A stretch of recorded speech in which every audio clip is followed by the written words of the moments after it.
Welcome. If you are watching this, it is probably late. The room is quiet or close to it, and you are looking for something to carry you slowly towards sleep. Something with enough texture to hold your mind still, but nothing sharp enough to startle you back awake. You have come to the right place. Tonight, we are going to walk through one of the most quietly remarkable stories ever told in a video game. We are going to take our time with it. We are going to linger in the hallways of old courthouses and sit with characters who carry grief the way some people carry a coat they forgot to put down years ago. We are going to visit a world that looks something like ours and feels something like ours, but runs on its own gentle and peculiar logic. We are going to talk about Ace Attorney. The world of Ace Attorney is a version of Japan, though it is never quite named as such in the early games. It is a Japan filtered through something slightly theatrical, slightly exaggerated, in the way that a memory of a place feels more vivid and more impossible than the place itself ever was. The streets are busy. The people are expressive. The buildings have a worn, familiar quality, as though they have been standing for a long time and have seen a great many things pass through their doors without much comment. At the center of this world is a courtroom.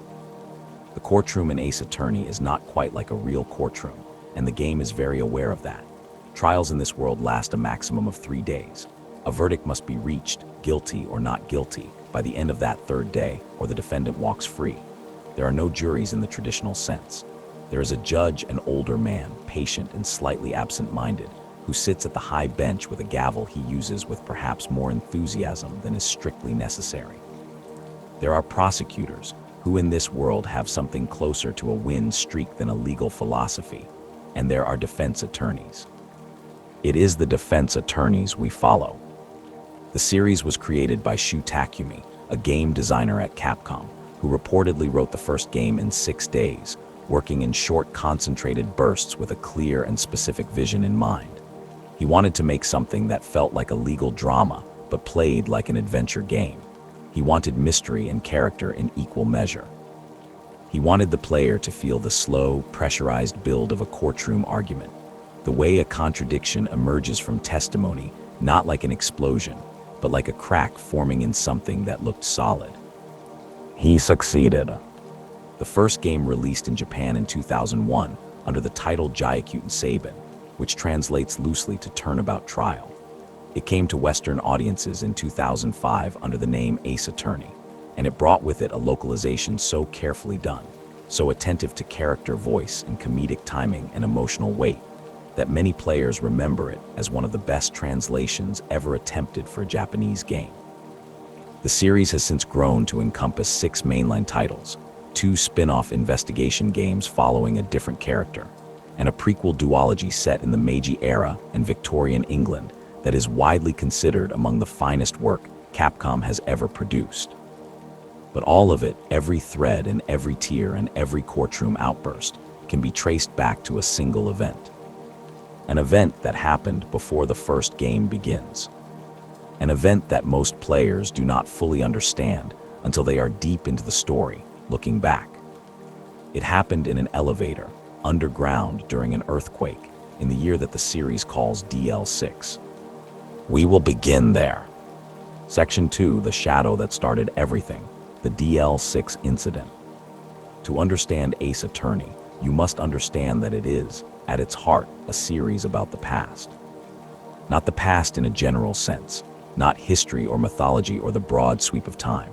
It is about specific pasts, personal ones, the kind that live in a particular room in a particular year and refuse to leave, the kind that shape a person so completely that even decades later, even after they have built an entirely different life on top of that year, the foundation is still the same cold floor of that same cold room. For this story, that room is an elevator. And the year is what the series refers to simply as DL6. It was December 28th. There had been a massive earthquake, the kind that stops a city mid-sentence, that sends things sliding off shelves and cracks open streets, and in this case, trapped a group of people in an underground courthouse elevator when the power failed and the cables held, but the rescue did not come quickly enough. There were 3 people in that elevator. The first was a defense attorney named Gregory Edgeworth. He was a principled man, careful and methodical, the kind of lawyer who believed sincerely in the purpose of the law rather than merely its machinery. He had that very day been in court. He had been cross-examining a detective. He had caught that detective falsifying evidence, and he had said so clearly and without flinching in front of the judge. It was the kind of moment that makes a certain kind of person feel very alone in a room full of people. The second person in the elevator was Gregory's son, a young boy of 9 years old named Miles. Miles Edgeworth would grow up to be one of the most important characters in the entire series. But on this day, he was simply a child, sitting in the dark with his father in a stopped elevator, underground, after an earthquake, waiting. The third person was a detective named Yanni Yogi. He was not, under normal circumstances, a remarkable man. He was the same detective Gregory Edgeworth had accused in court that morning of falsifying evidence. He was humiliated. He was frightened. He was angry in the slow-burning way that frightened, humiliated people sometimes become angry when there is nothing else to do with what they are feeling. The elevator did not move. The air inside, over the hours that followed, grew thin. At some point in those hours, in that small metal box underground, something broke open between the adults. The details of exactly what was said are not something the series ever gives us completely, which is perhaps correct, because the things that happen in moments of genuine desperation between people are rarely the kinds of things that translate cleanly into testimony. What is known is that a struggle occurred. What is known is that Gregory Edgeworth was shot. He died in that elevator. And his son Miles, 9 years old, sat in the dark with his father's body and did not fully understand what had happened and would not, for a very long time, understand it completely. The case that followed became known as the DL6 incident. Yanni Yogi was the obvious suspect. He was the only other adult in that elevator. He had motive. Gregory had publicly humiliated him that very morning. He was right there. But the case did not resolve the way such cases are supposed to resolve. What happened instead was this. A man named Manfred von Karma took the case. Manfred von Karma was, at the time, the most decorated prosecutor in the country. He had a perfect record, not a good record, not a remarkable record, a perfect one.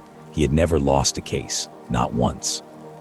Not a single verdict had ever gone against him in his entire career, which was by this point a very long career, the kind of career that becomes less a professional achievement and more a kind of personal mythology, a story a man tells himself every morning so that he knows who he is. Gregory Edgeworth had, on that same day in court, done something to Manfred von Karma that no one had ever done before. Gregory had gotten a penalty assessed against him, a small thing procedurally, a reprimand from the judge, nothing more, a single mark against von Karma's otherwise unblemished record. It was nothing. It was, to Manfred von Karma, everything. Von Karma took the DL6 case and he buried it. Not through incompetence, through precision. He manipulated the evidence. He guided the proceedings. He arranged for Yanni Yogi to be declared not guilty by reason of temporary insanity induced by oxygen deprivation, which was technically a defensible argument, and then he quietly ensured that Yogi's life was nonetheless destroyed. His reputation, his finances, his relationship, everything that made Yanni Yogi a person, rather than simply a name attached to a dismissed case. The case went cold, unsolved in the official sense, even though everyone involved knew what had happened in that elevator.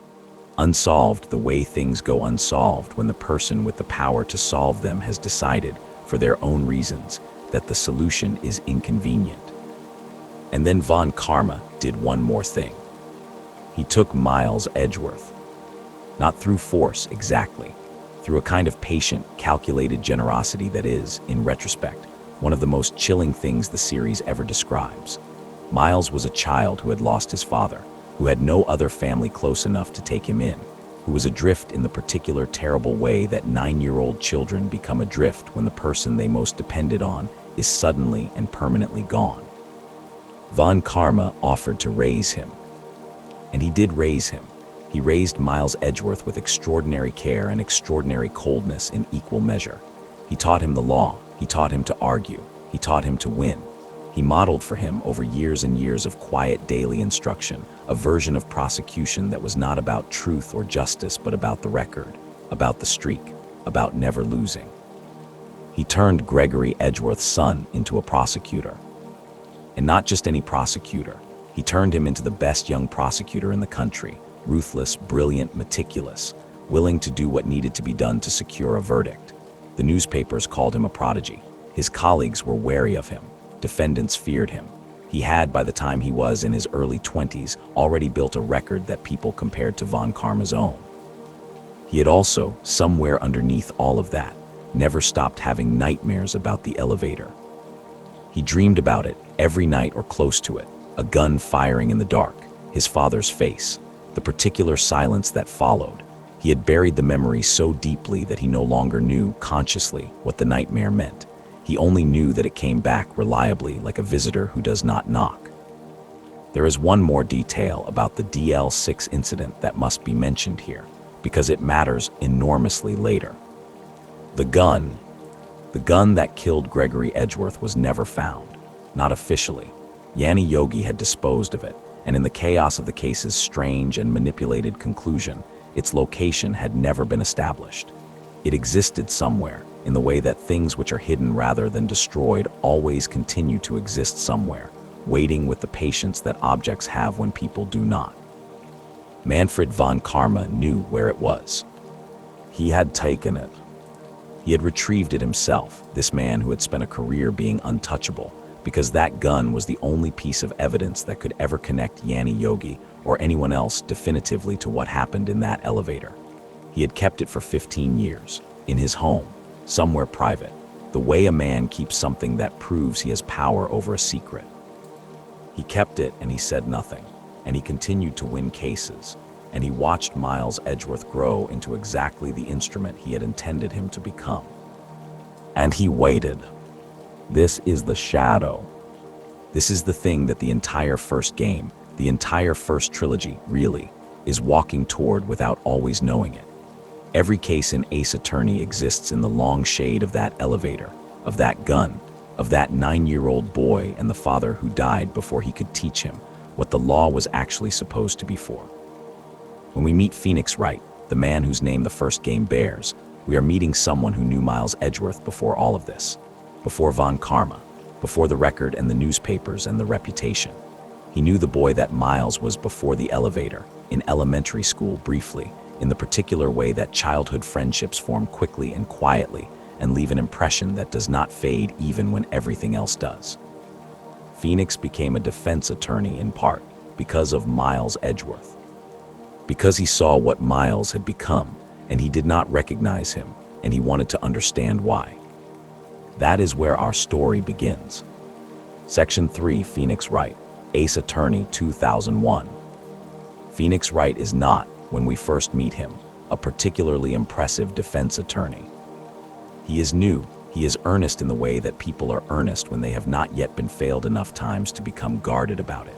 He works at a small law office run by a woman named Mia Fey, who is, in quiet and understated ways, one of the most important people in the entire series. She is his mentor. She is patient with him in the way that good mentors are patient, not endlessly tolerant, but genuinely interested in the person in front of her rather than only in how useful they might become. Mia Fey has dark hair and a calm face, and a history she does not share immediately, because she is the kind of person who has learned that some histories need to be earned before they are given.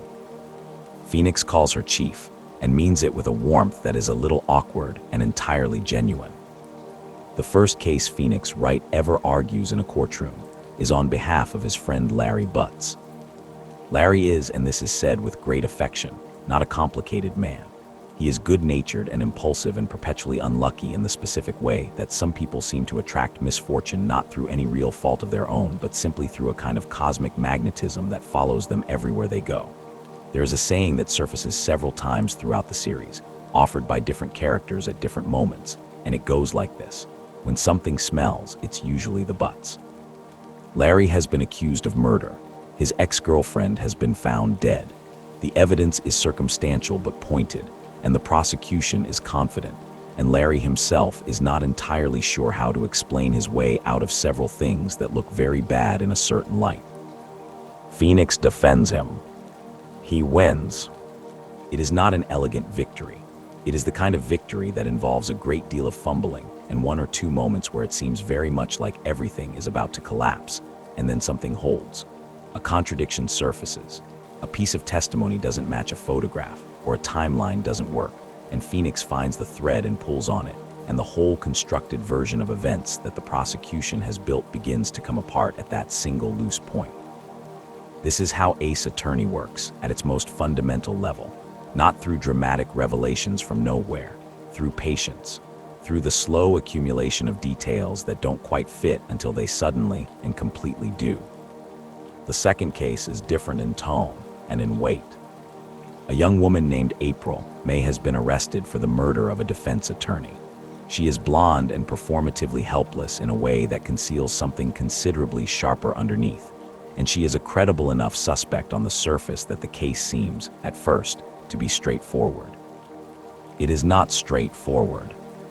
The defense attorney who was murdered was Mia Fey, Phoenix's mentor, the woman who built the office he works in, the woman who believed in him before he had given her much concrete reason to. She is gone before the second case ends, killed in her own office on a night when Phoenix was not there, and this loss runs underneath everything that follows in a way that the game never overstates, but never lets the player forget either. Mia Fey is dead. She is also, in a sense, not entirely gone, because her younger sister Maya has the ability to channel her spirit, to become temporarily a vessel through which Mia can speak and think and occasionally provide critical testimony. Maya Fey enters the story here. She is young, 19 years old when we first meet her. She is training to be a spirit medium, following the tradition of the Fey clan, and she is dealing with the death of her sister in the particular way that people deal with losses they have not yet had time to process, by moving forward very quickly and not looking too directly at what is behind them. She becomes Phoenix's assistant, his partner in the functional sense. She is present for almost everything that follows in the trilogy, and she matters in ways that go far beyond the practical usefulness of being able to occasionally channel a murdered mentor. The third case of the first game is lighter in its stakes, though not without its own small darkness. A movie star named Sal Maynella, the name is precisely as much of a pun as it sounds, has been found dead on the set of a Steel Samurai television program. The main suspect is an actor named Will Powers, who plays the Steel Samurai himself, a beloved children's hero, and who is the gentlest imaginable person to be accused of a violent crime. Powers did not do it. The case involves studio politics and personal grudges and a sense of show business as a place where the performance never quite ends, even when the cameras are off. It also involves, briefly and significantly, the reappearance of Larry Butts, now working as a studio security guard, still magnificently unlucky, still entirely himself. Phoenix wins. He is getting better at this. Slowly, case by case, he is learning how to hold a contradiction up to the light. And then the fourth case begins, and everything changes. The defendant is Miles Edgeworth. He has been accused of murder. The victim is a man named Robert Hammond, a defense attorney, and the irony of this is not lost on anyone found floating in a lake near Gourd Lake shot. Miles Edgeworth is found at the scene. He has no alibi that satisfies.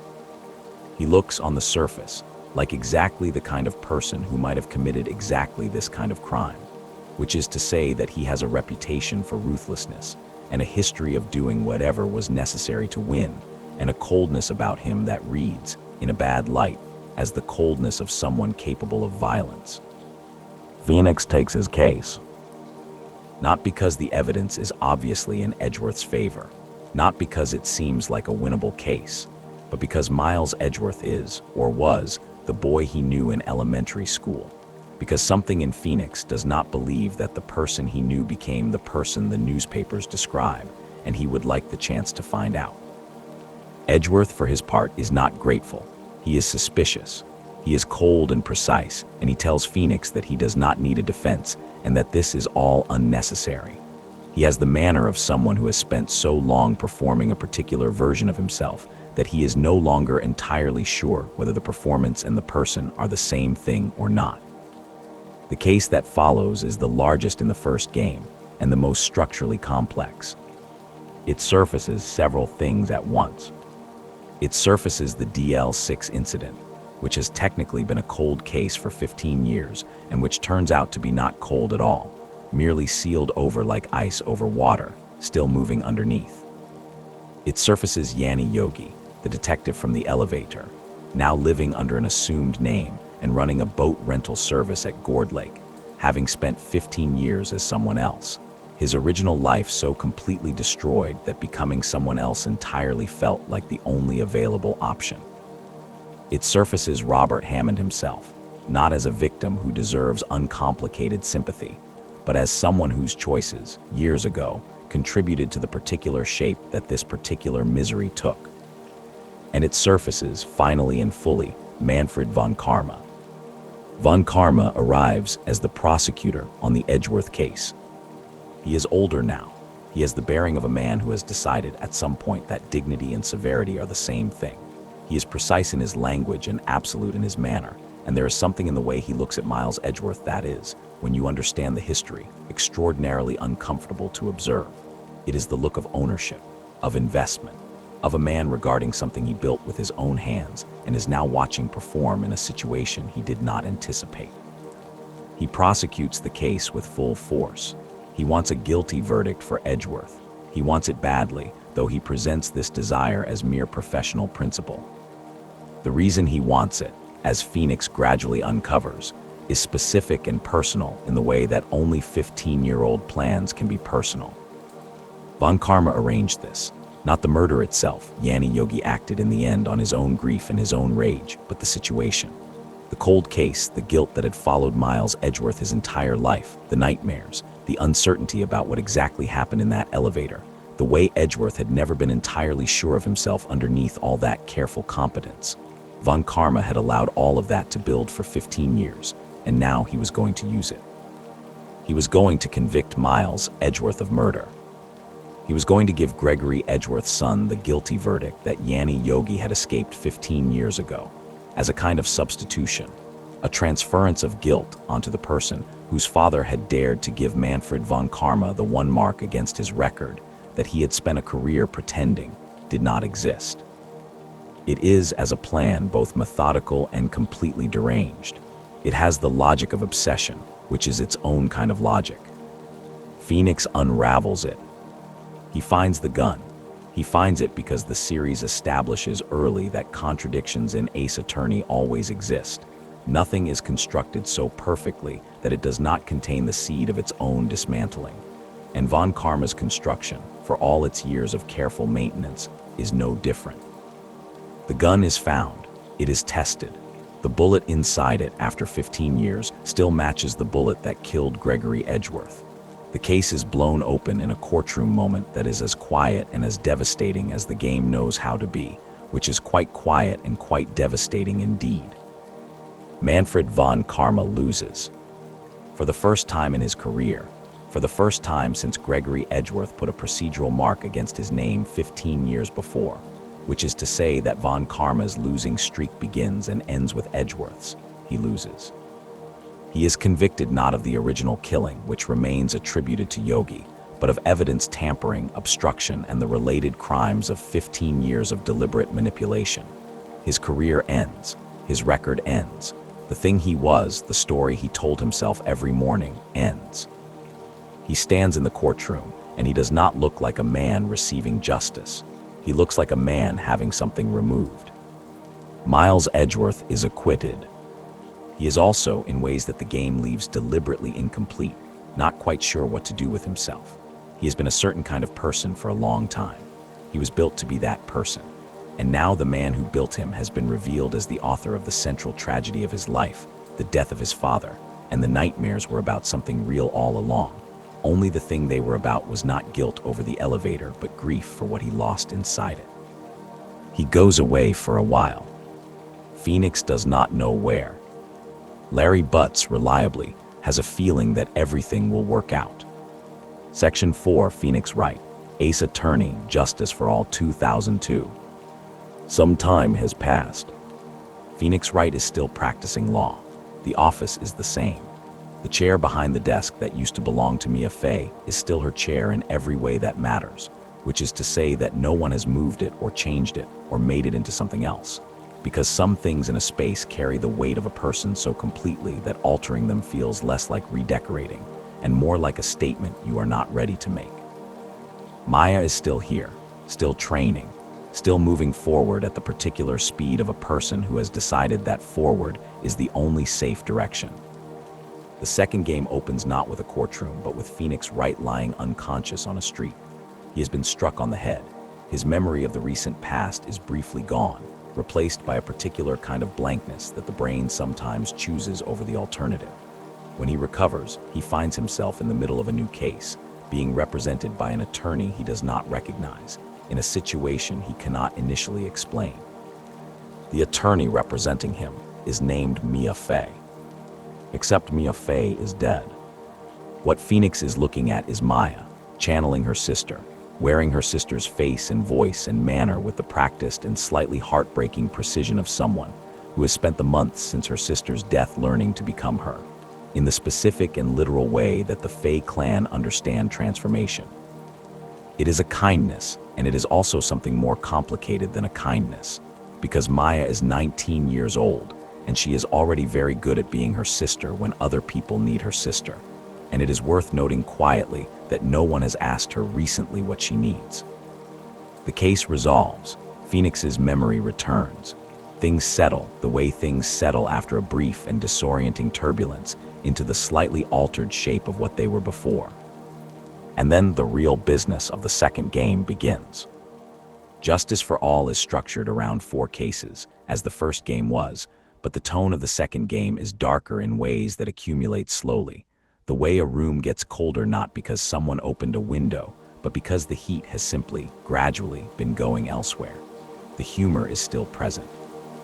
The characters are still warm in the ways Ace Attorney characters tend to be warm, which is to say excessively, expressively, with a kind of emotional transparency that would be exhausting in a real person, but reads on these characters as something close to honesty.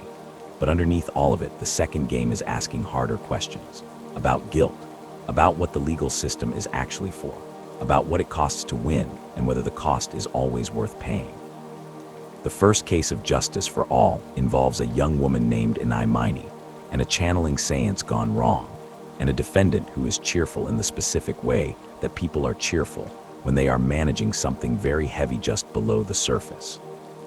It is a case that introduces the game's central mechanical addition, the ability to press witnesses on their emotional state during testimony, to find the crack in their composure rather than only the crack in their account, and it does so gently, as an introduction should. What it also does quietly is begin laying groundwork for something that will not become clear for some time. A name surfaces, a family, a tragedy in the recent past involving a car accident and 2 sisters, and a question of survival that has no clean answer. These details sit at the edge of the first case like furniture in a room you haven't fully examined yet, present and patient. The second case is gentler and stranger. It involves a circus, a tightrope walker, an acrobat with a complicated history, and a ringmaster whose manner suggests that the performance never ends for him. Not really, not even in a courtroom. The victim is found dead beneath the big top.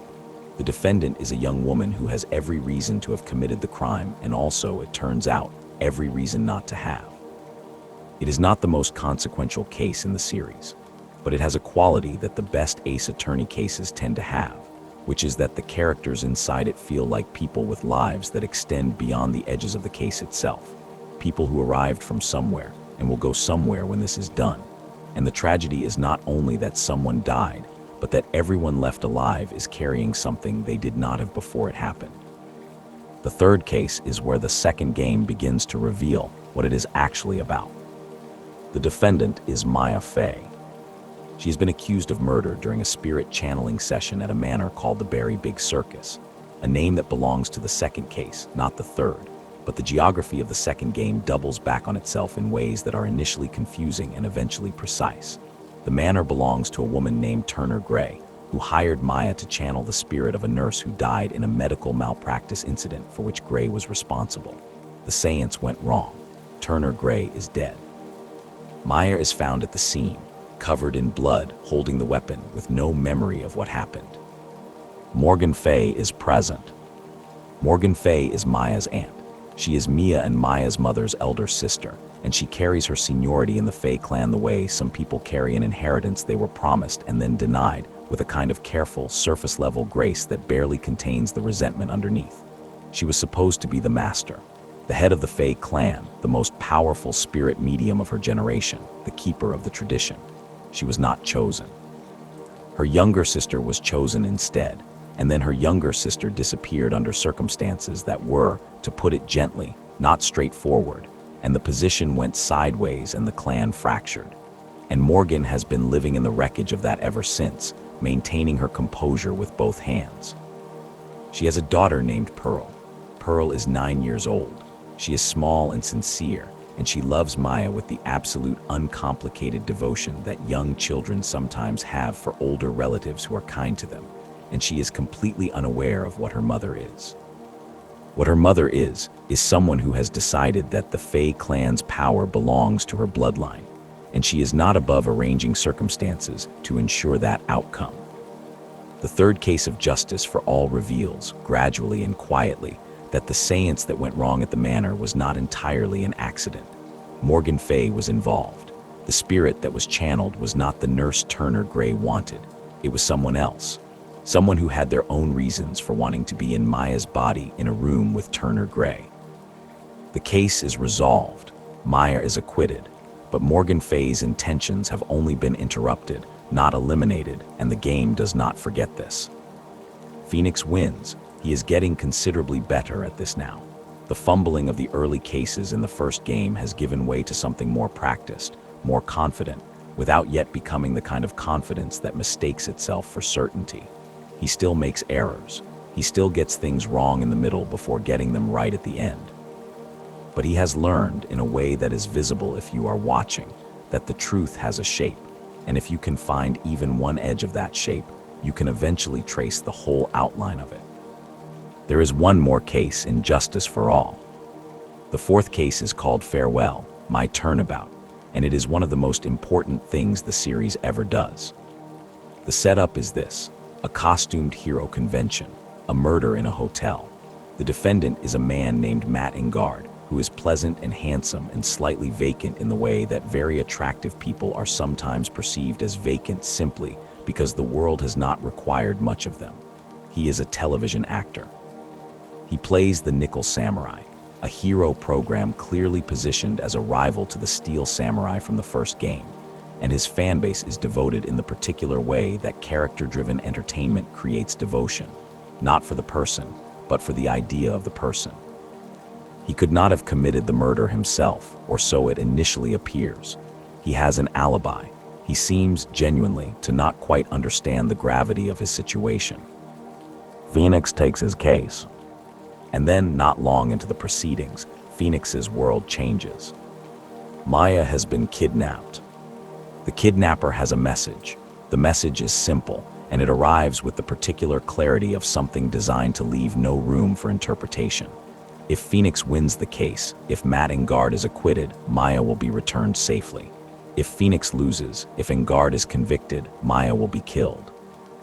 Phoenix must choose, in every moment of that trial, between his integrity and his friend. This is the structural argument of the fourth case. It is not subtle, but it does not need to be. The question it is asking is old and serious.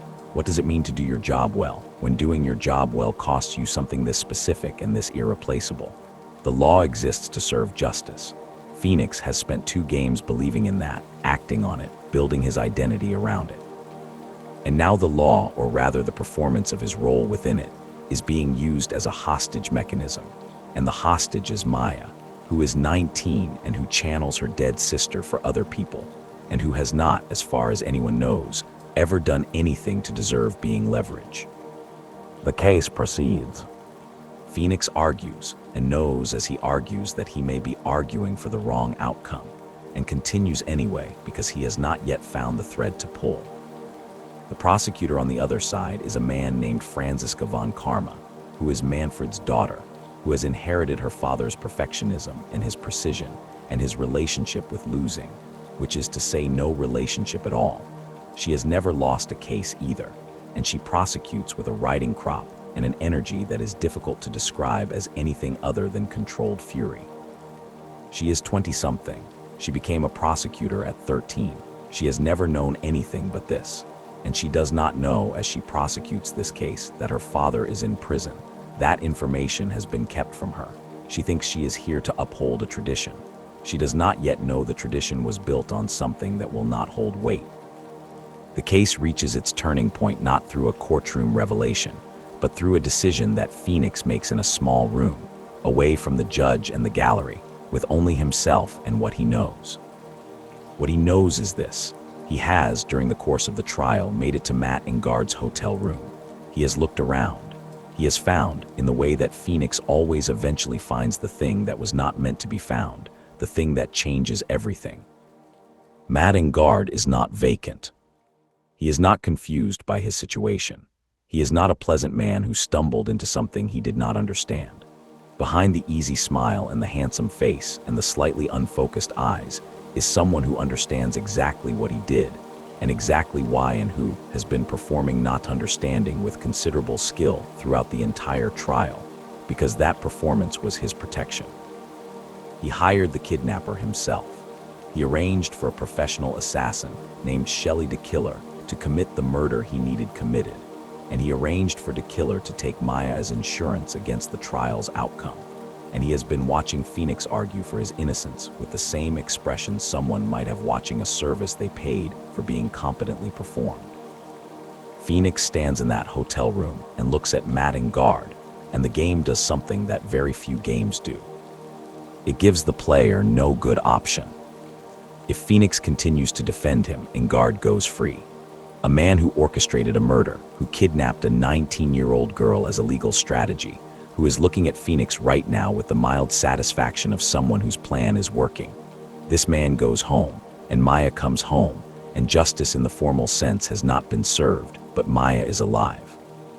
If Phoenix throws the case, loses deliberately, engineers the guilty verdict, Maya dies. Engard goes to prison. The law works in its way, and Maya is dead. The game holds this question open for longer than is comfortable. It does not rush to its resolution. It lets the player sit in the hotel room with Phoenix and understand that there is no move available here that does not cost something real. What saves it, what saves Maya, what allows the case to resolve without Phoenix having to make an impossible sacrifice, is not Phoenix. It is Edgeworth.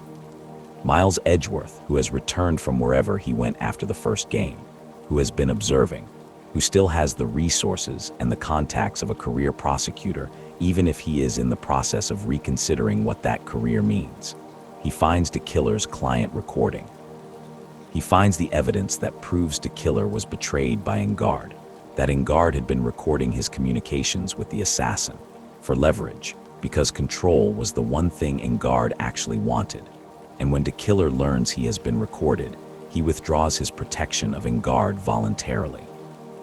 Engard is no longer protected by the threat against Maya, and without that protection, he has no defense. He pleads guilty. Maya is returned. She is safe.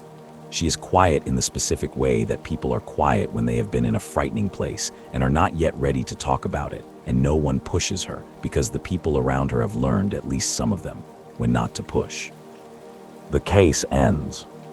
But what it leaves behind is something that sits differently than the endings that came before it. Phoenix won in the way that Ace Attorney cases are won. The right person was convicted.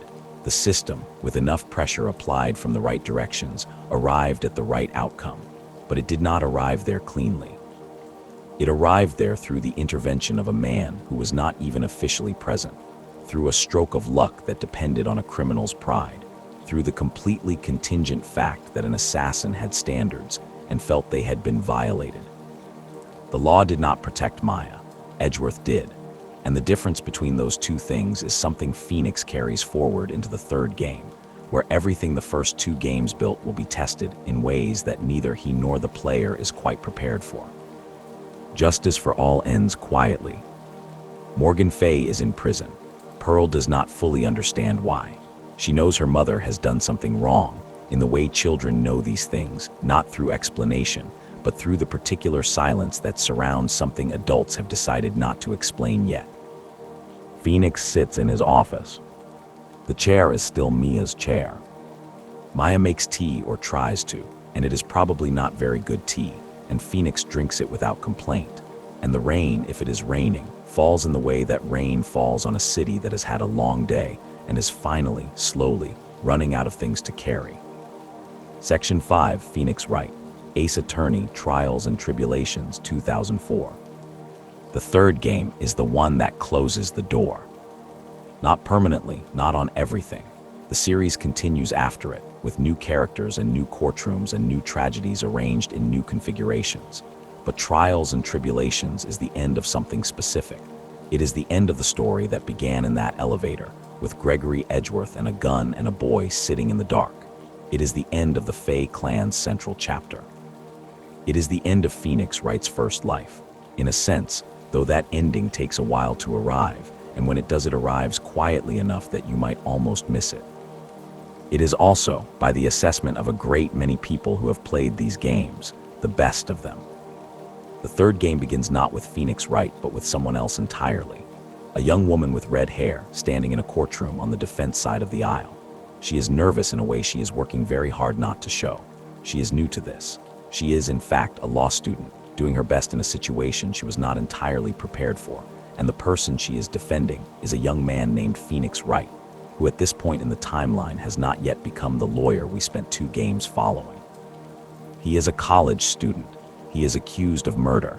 He is looking at this red-haired girl across the courtroom with an expression that is difficult to read. Her name is Mia Fey. She is 20 years old. She is going to lose this case, and she knows it, and she argues anyway with everything she has, because that is the kind of person she is, and because there is something about the defendant that she has decided deserves her best effort, even if her best effort is not yet very good.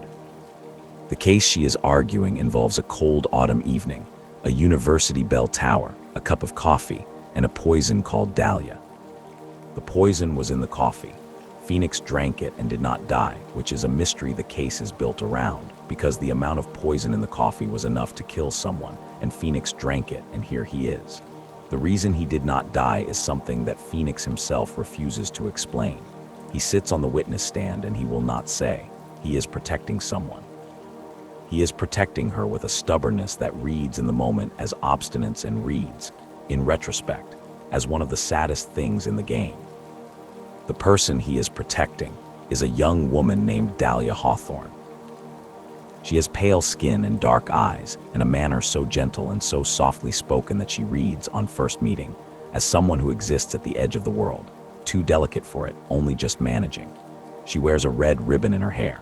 She cries easily, or appears to, in the way that some people cry easily, not because they feel things more deeply than others, but because they have learned that tears function as a tool in certain situations. She and Phoenix were briefly in a relationship during his first year at university.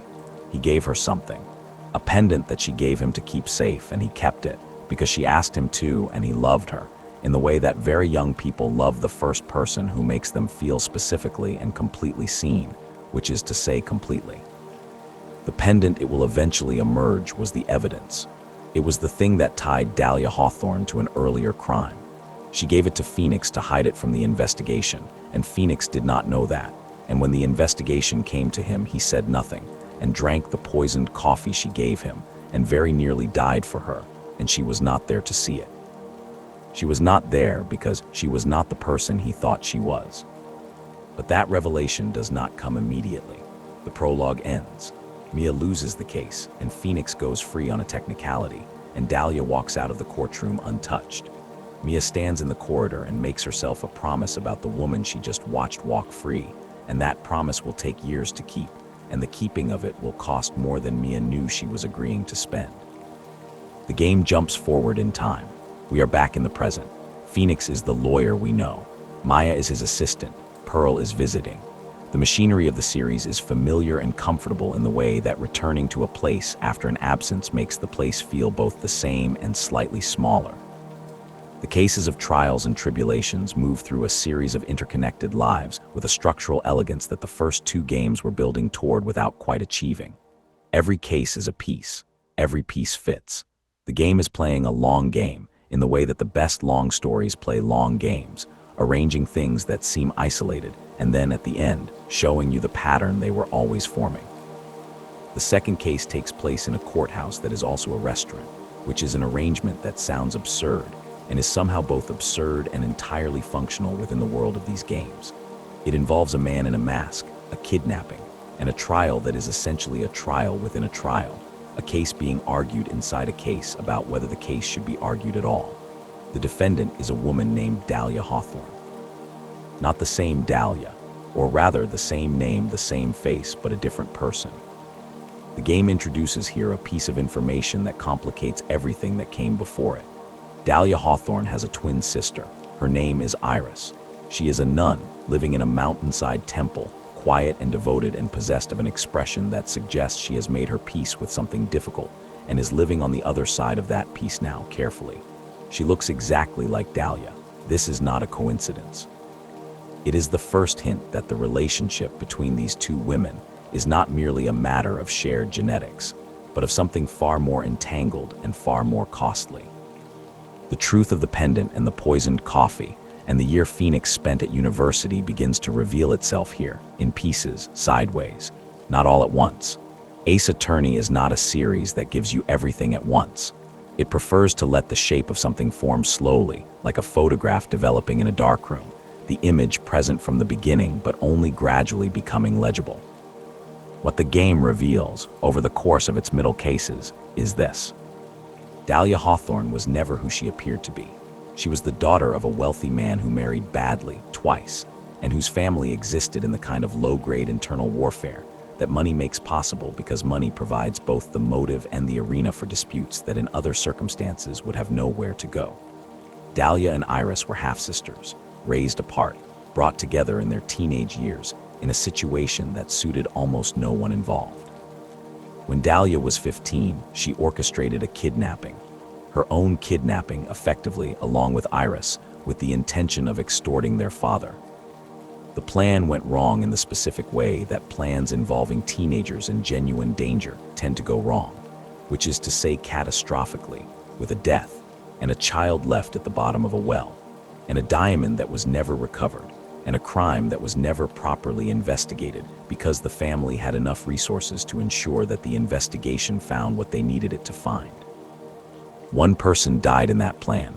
A young boy drowned. His name was Terry Falls. Terry Falls loved Dahlia. He was young and he believed in her completely, and she used that belief the way she used everything available to her as a resource, as something to spend in the service of an outcome she wanted. When the plan collapsed and someone needed to take the blame, it was Terry who took it. He went to prison for years. He believed, because Dahlia told him so, that she would be waiting when he got out. She was not waiting. When Terry Falls eventually came to trial for the drowning death, years later, a very young Mia Fey took his case. She believed him. She did the work. She found the threads. She was not wrong about what happened.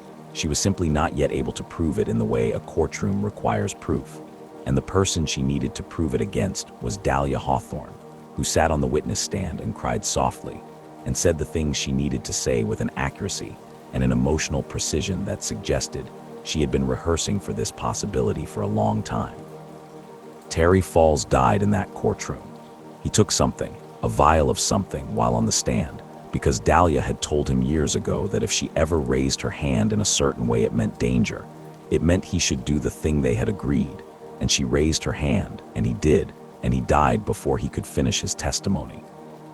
It was the last time Mia Fey lost a case. After that, Mia made a decision. She decided that Dahlia Hawthorne was going to be brought to account for what she was, whatever that took, for however long it required. She spent years building toward that moment.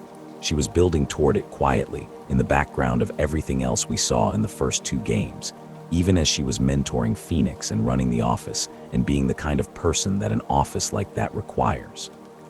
She never got to finish it herself. Dahlia Hawthorne was eventually convicted, not by Mia, but for the university incidents involving Phoenix, the poisoned coffee and the pendant, and an earlier murder that Dahlia committed to protect the secret of the pendant.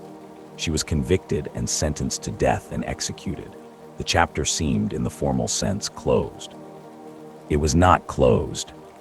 This is Ace Attorney. Nothing stays closed. The fourth case of Trials and Tribulations takes place at Hazakura Temple. Maya is there for advanced spirit medium training. Phoenix is not there because a bridge has been destroyed by fire and he is on the wrong side of it.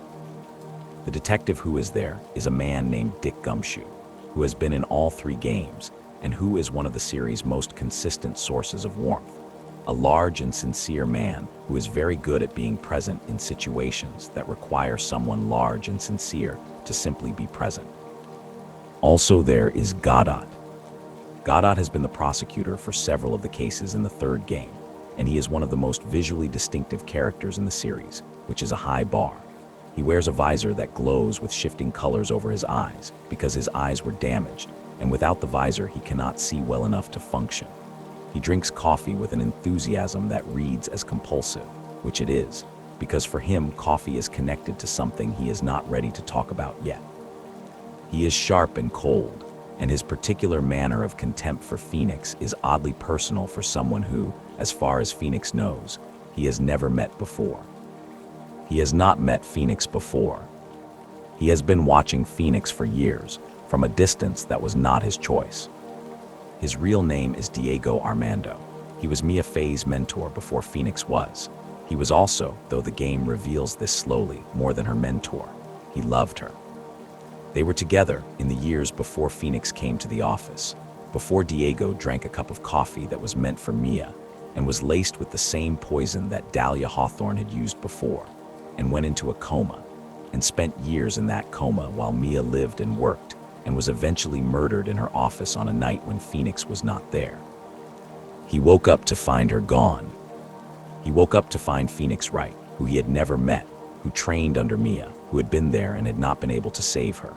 And he found that the grief and the loss and the years of darkness had curdled into something that looked, from the outside, like contempt for Phoenix specifically, and looked, from the inside, like a man who needed someone to blame and chose the most available target. He became a prosecutor because Mia was dead and he did not know what else to do, and the only thing that connected him to her anymore was the law that she had loved, the career she had built, the courtroom she had argued in. He drank coffee because she had liked coffee, and he was not ready to give that up. He is not a villain. He is a person who loved someone and lost them and rebuilt himself around the shape of that loss, which is a thing that people do, and which does not always produce the most functional results. What happens at Hazakura Temple in the final case of the 3rd game is this. Someone is murdered. Bridget, a nun, is found dead in the snow. The bridge is burning. Maya is missing. The snow holds footprints that do not add up. A spirit channeling is involved, or seems to be, or is, in ways that take time to establish. Iris is there because this is her temple, because this is where she has lived since the events that connected her to Dahlia all those years ago, quietly and carefully, apart from everything. And Dahlia Hawthorne is there. Not in her own body. She has been dead for years, but she is a spirit, and she has been channeled, and she is not gentle in the way that Mia is gentle when Maya channels her. She is cold and precise, and she has a plan, because she always has a plan, because the one thing Dahlia Hawthorne never stopped doing, not even in death, was planning. Her plan is to kill Maya Fey. The reason she wants to kill Maya Fey is layered in the way that this series layers its motivations, each one sitting underneath another like geological strata, old grief beneath older anger beneath the oldest wound of all. Partially it is about the pendant, which Phoenix kept because he loved her, and which Maya's sister Mia eventually used to help convict her. Partially it is about the Fey clan, whose spiritual power is what allowed Dahlia to be channeled at all, and which she resents for reasons that are less logical and more the resentment of someone who has never been able to fully control a situation that kept involving people she did not plan around. But mostly it is about control, about the inability to accept that the world continued without her, that people went on living and working and arguing in courtrooms after she was gone, and that those people were winning, and that the specific loss she represented was being treated as settled. She does not get to kill Maya. What stops her is Mia. Mia Fey, channeled through Pearl, who is small and 9 years old, and is spending the most frightening night of her life being the vessel for her cousin's dead mother's spirit in a snowstorm on a mountainside temple, while someone she cannot see plans something terrible in a connected room. Mia appears, and she faces Dahlia, and the confrontation between them is everything the trilogy has been building toward since the prologue in the Bell Tower. Two women, one dead, one also dead but differently, with years of unfinished business between them that the living world never quite allowed to resolve. Mia wins. She wins because she is Mia, because she spent her career being the kind of person who wins when it matters, and because the love she had for her sister and her student, and the life she built in that small office is more durable than Dahlia's contempt for everything that love represents. Dahlia is gone, this time completely. The game does not bring her back after this. The trial resolves. The truth of the night at Hazakura Temple comes out in the courtroom, piece by piece, in the way that Ace Attorney truths always come out. Godot is the murderer in the technical sense. He killed Elise Donham, who was not who she appeared to be.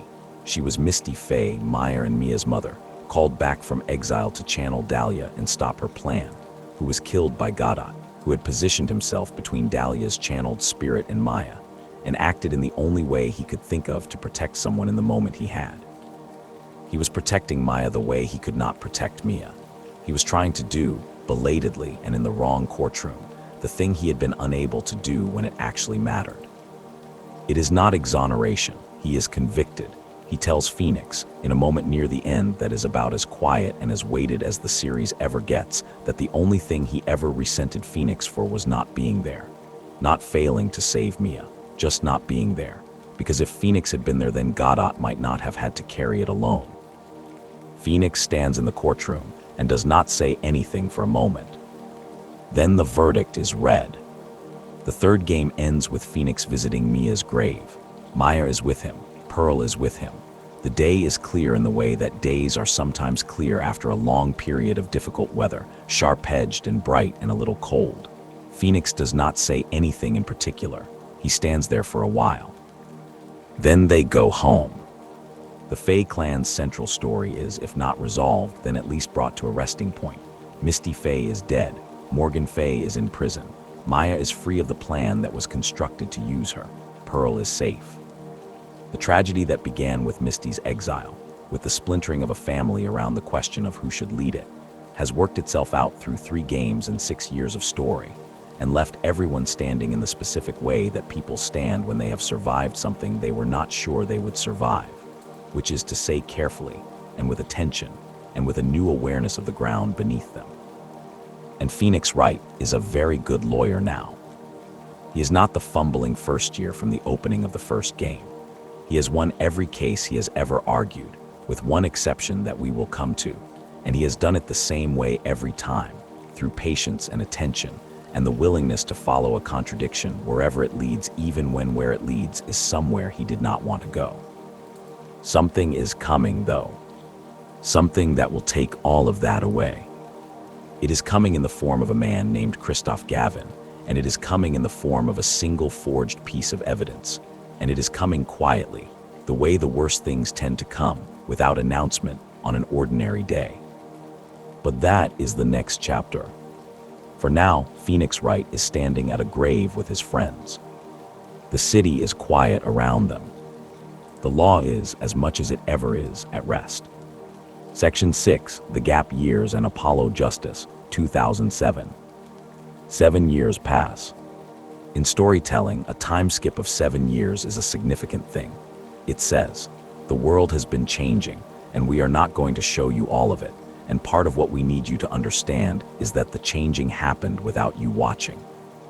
When you arrive on the other side of a 7-year gap, the people are the same people but worn differently, shaped by things that occurred in the space the story declined to inhabit, and the lives they are living when the camera finds them again are the lives those unseen years produced. Phoenix Wright does not have his badge. This is the central fact of Apollo Justice, Ace Attorney, the 4th mainline game, and it is a fact the game makes clear almost immediately and then circles around for its entire length, examining from different angles, because the story of how Phoenix Wright lost his badge is the story of how the 4th game happened. He is playing piano in a small bar, not badly. He is wearing a hat, a beanie that sits low on his head with the comfortable familiarity of something that has become habitual.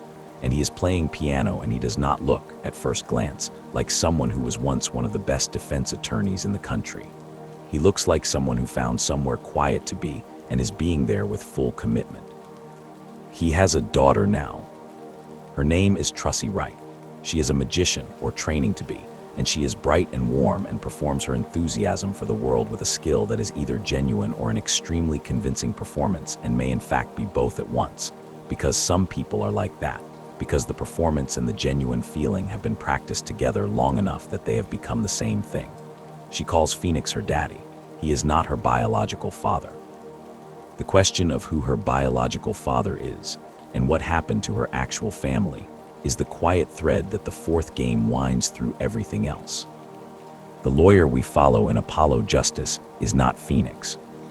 He is a young man named Apollo Justice, which is his actual name, because this series has always been committed to the idea that the names people have should say something about what they are, or at least about what they are trying to be. He is new. He is earnest in a way that is familiar from watching Phoenix be new and earnest 7 games and many years ago. But Apollo's version of earnestness is sharper, more defended. He has a vocal habit of mentally shouting affirmations to himself, a habit the game renders as text in his internal monologue, in a way that is both comedic and, over time, quietly revealing about the kind of self-construction that a person engages in when they need to believe they are more confident than they feel. His mentor is Christoph Gavin. Christoph Gavin is a defense attorney of considerable reputation. He is elegant and precise, and has the kind of warmth that very controlled people deploy when they wish to appear approachable, which is convincing in the short term and slightly uncanny in the long term, the warmth of a room where the furniture is arranged too carefully. He wears glasses. He speaks thoughtfully. He is, Apollo believes, a good man and a good lawyer. He is neither. Apollo Justice begins with a murder at a poker table. Phoenix Wright is present. The victim is a man named Shaddy Smith, who arrived at the poker game in the company of Christoph Gavin and is found dead by the end of the evening. Christoph is arrested. Apollo is assigned to defend him. And Phoenix Wright, who is not a lawyer anymore but is clearly still something, sits at the edge of this situation and watches with the particular attention of someone who has been waiting for something to arrive and is now deciding whether this is it. It is. The trial does not go well for Christoph. The evidence is against him, and Apollo, who is good but not yet good enough to overcome what the evidence actually says, cannot pull him free. Christoph is convicted. He should be, because he did it. But the case is more complicated than a straightforward conviction, because the evidence that convicted Christoph includes a piece that Phoenix Wright supplied, a piece of evidence that Christoph himself recognizes. And what Christoph's recognition of it means, what the history of that piece of evidence actually is what the fourth game spends its remaining 3 cases establishing. 7 years earlier, Phoenix Wright received a piece of evidence during a trial. It arrived through an unusual channel, from a client whose case depended on it, and Phoenix used it, and the verdict went in his favor, and afterward it was determined that the evidence was forged. Phoenix was disbarred. He did not forge the evidence. He received it in good faith and used it without knowing it was not what it appeared to be.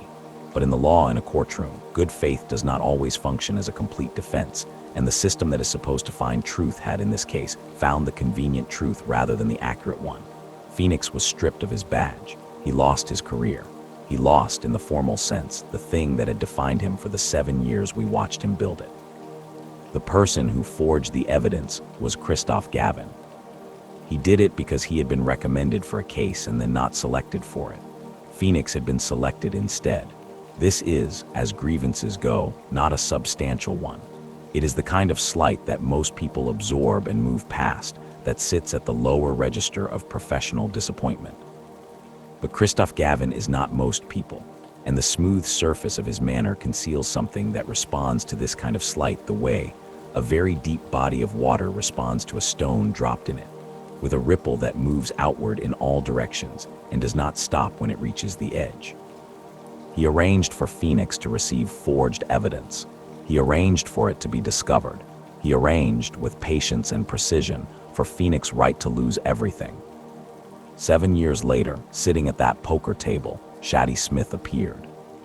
Shady Smith's real identity, and his connection to the evidence and to Kristoff and to Phoenix and to Trussie and to the entire structure of what the fourth game is actually about, is something the game reveals slowly, carefully across its 4 cases. And the revealing of it involves the Gramarye family, who were illusionists of considerable fame, and a troupe, and a secret, and a paternity, and a child who was left with a man named Phoenix Wright and told nothing about where she came from. Trussie is a Gramarye. Her biological father is a man named Zach Gramarye, who was the defendant in the trial where Phoenix received the forged evidence 7 years ago. Zach Gramarye jumped bail during that trial, disappeared, and eventually became Shady Smith, the man at the poker table. He was killed by Kristoff Gavin, who recognized him and understood that Zach's return meant the possibility that the truth of the forged evidence might finally surface. He killed him to prevent that.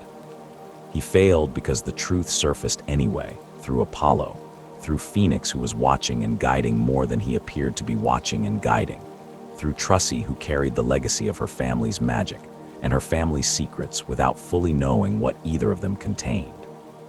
The fourth case of Apollo Justice is a direct trial of Kristoff Gavin for the murder of Zach Gramarye, and it is Apollo's case, argued by Apollo, with Phoenix Wright watching from a distance that is not quite as much of a distance as it looks. The trial resolves. Kristoff is convicted of this murder as he was convicted of the earlier one. He goes to prison. He goes calmly, which is almost more unsettling than if he had gone otherwise. Before he goes, he says something to Phoenix, something quiet, something that suggests that his understanding of what Phoenix was doing over the course of those 7 years is more accurate than anyone would have preferred. Kristoff is intelligent, and intelligent people, even when they are entirely wrong about the world in the ways that matter, are sometimes very precisely right about the specific things they observed. Phoenix nods. He does not confirm or deny. The fourth game ends with the legal system in the process of changing. Phoenix Wright, over the course of those 7 years of playing piano and raising Trussie and not being a lawyer, had been thinking. He had been thinking about the system that failed him, that took forged evidence at face value and stripped a person's career on the basis of it. And he had been thinking about how such a system could be improved. And he had been thinking about jury trials, about returning to the public the role of the verdict, about a legal world that distributes judgment rather than centralizing it in the narrow channel of a single judge and 2 attorneys.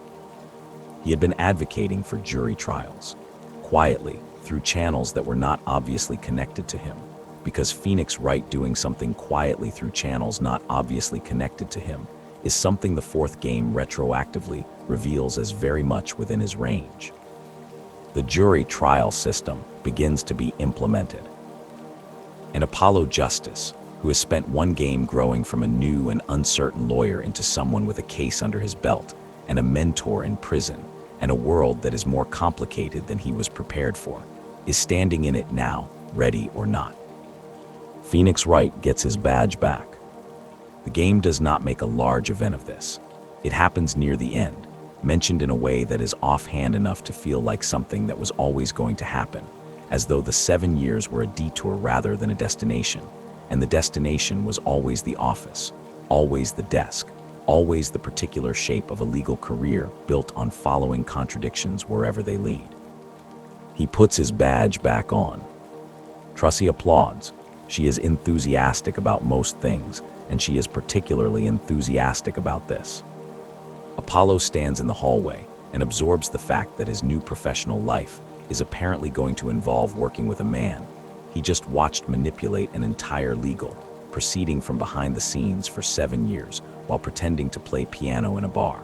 And this is either deeply reassuring or moderately alarming, and he has not yet decided which. The city is the same city. The courtrooms are the same courtrooms. The law is beginning, slowly and imperfectly, and with all the resistance that institutions offer to change, to become something slightly different. Something is happening in the culture of the law, a kind of erosion of trust, a slow understanding that the system as it existed had been producing outcomes that were not always right, that the machinery of verdict and prosecution and defense had been operating under assumptions that did not always hold, that the truth and the verdict were not always the same thing. This erosion has a name. Several characters in the games that follow will refer to it directly. They will call it the Dark Age of the Law. It has not fully arrived yet, but it is coming. And when it arrives, there will be new attorneys to face it, and old ones. And the question will be the same question it has always been in this series, and in every courtroom that ever existed anywhere, which is simply this. What does it mean to find the truth? What does it cost? And is the cost, whatever it turns out to be, worth paying? Section 7, Phoenix Wright, Ace Attorney Dual Destinies, 2013. The world has changed. Not all at once and not cleanly, but in the way that worlds change when enough small things go wrong in enough consecutive years, that the accumulation of them begins to feel like a single large thing, a condition rather than a series of events. The legal system that Phoenix Wright spent 7 years quietly trying to reform has been reformed, and the reformation has not produced the results anyone hoped for, and the gap between what was hoped for and what actually arrived has been wide enough to drive something through. What drove through it was doubt. Public doubt, the particular kind of doubt that settles into a culture when the institution that is supposed to guarantee fairness is revealed repeatedly and visibly to be capable of producing unfairness, when the people who are supposed to find truth are found to be manufacturing it, when the machinery of justice turns out to have been operated by people who were interested in outcomes other than justice. The legal community has responded to this doubt in the way that institutions tend to respond to public doubt, which is to say poorly and defensively, and with a great deal of language about restoring confidence that does not quite succeed in restoring confidence because the language was generated by the same institution whose confidence needed restoring. Prosecutors have been caught fabricating evidence. Defense attorneys have been caught doing the same. Witnesses have been coached. Evidence has been planted. Verdicts have been reached that everyone involved knew were wrong, and the knowledge that they were wrong sat inside the courtroom like something no one was willing to touch. This is the dark age of the law, and it is into this dark age that Dual Destinies arrives. The 5th game in the mainline series is the first to be rendered in full 3-dimensional graphics, which changes the texture of the experience in ways that are worth acknowledging. The characters, who previously existed as expressive 2-dimensional sprites capable of a remarkable range of emotion through relatively simple visual means, are now moving through 3-dimensional space, their animations more fluid, their environments more detailed. The courtrooms have depth now in the visual sense, which is not a metaphor and is also a little bit a metaphor. The world feels larger and more inhabited, and the cases take place across a wider variety of locations, and the overall effect is of a series that has grown up, that is aware of its own history, and is trying to work out what to do with the awareness. Phoenix Wright is back, fully back, practicing law, his badge restored, his office presumably still containing Mia Fey's chair. He is older, visibly and in terms of how he moves through the world, with the specific kind of confidence that belongs to people who have lost something significant and rebuilt themselves around the recovery. Apollo Justice is back. He has grown. The vocal affirmations are still there, but they sit differently now, less like a coping mechanism and more like a habit that has become genuinely useful, a tool rather than a crutch. And there is someone new. Her name is Athena Sykes. She is a young woman, recently qualified as a defense attorney, who joins Wright's agency at the beginning of the 5th game with the particular energy of someone who has waited a long time for this specific thing and is slightly overwhelmed now that it has arrived. She is bright and emotionally perceptive in ways that are connected to her specific history, because Athena Sykes is not only a defense attorney, but a psychologist, trained in the reading and interpretation of emotional states in ways that go beyond the intuitive and into the clinical. She has a device called the widget. It is a piece of technology worn around her neck that functions as an interface for her analytical system, a system that allows her to hear the emotional content of a person's voice separately from the semantic content of what they are saying, to parse the gap between what someone tells you and what their voice is actually doing when they tell it. The widget expresses Athena's own emotional state visibly, cycling through colors as she processes what is happening around her, which gives the player a second channel of information about what is occurring in any given moment. When Athena is calm, the widget is calm. When she is frightened or uncertain, the widget reflects that, sometimes before she is fully aware of it herself.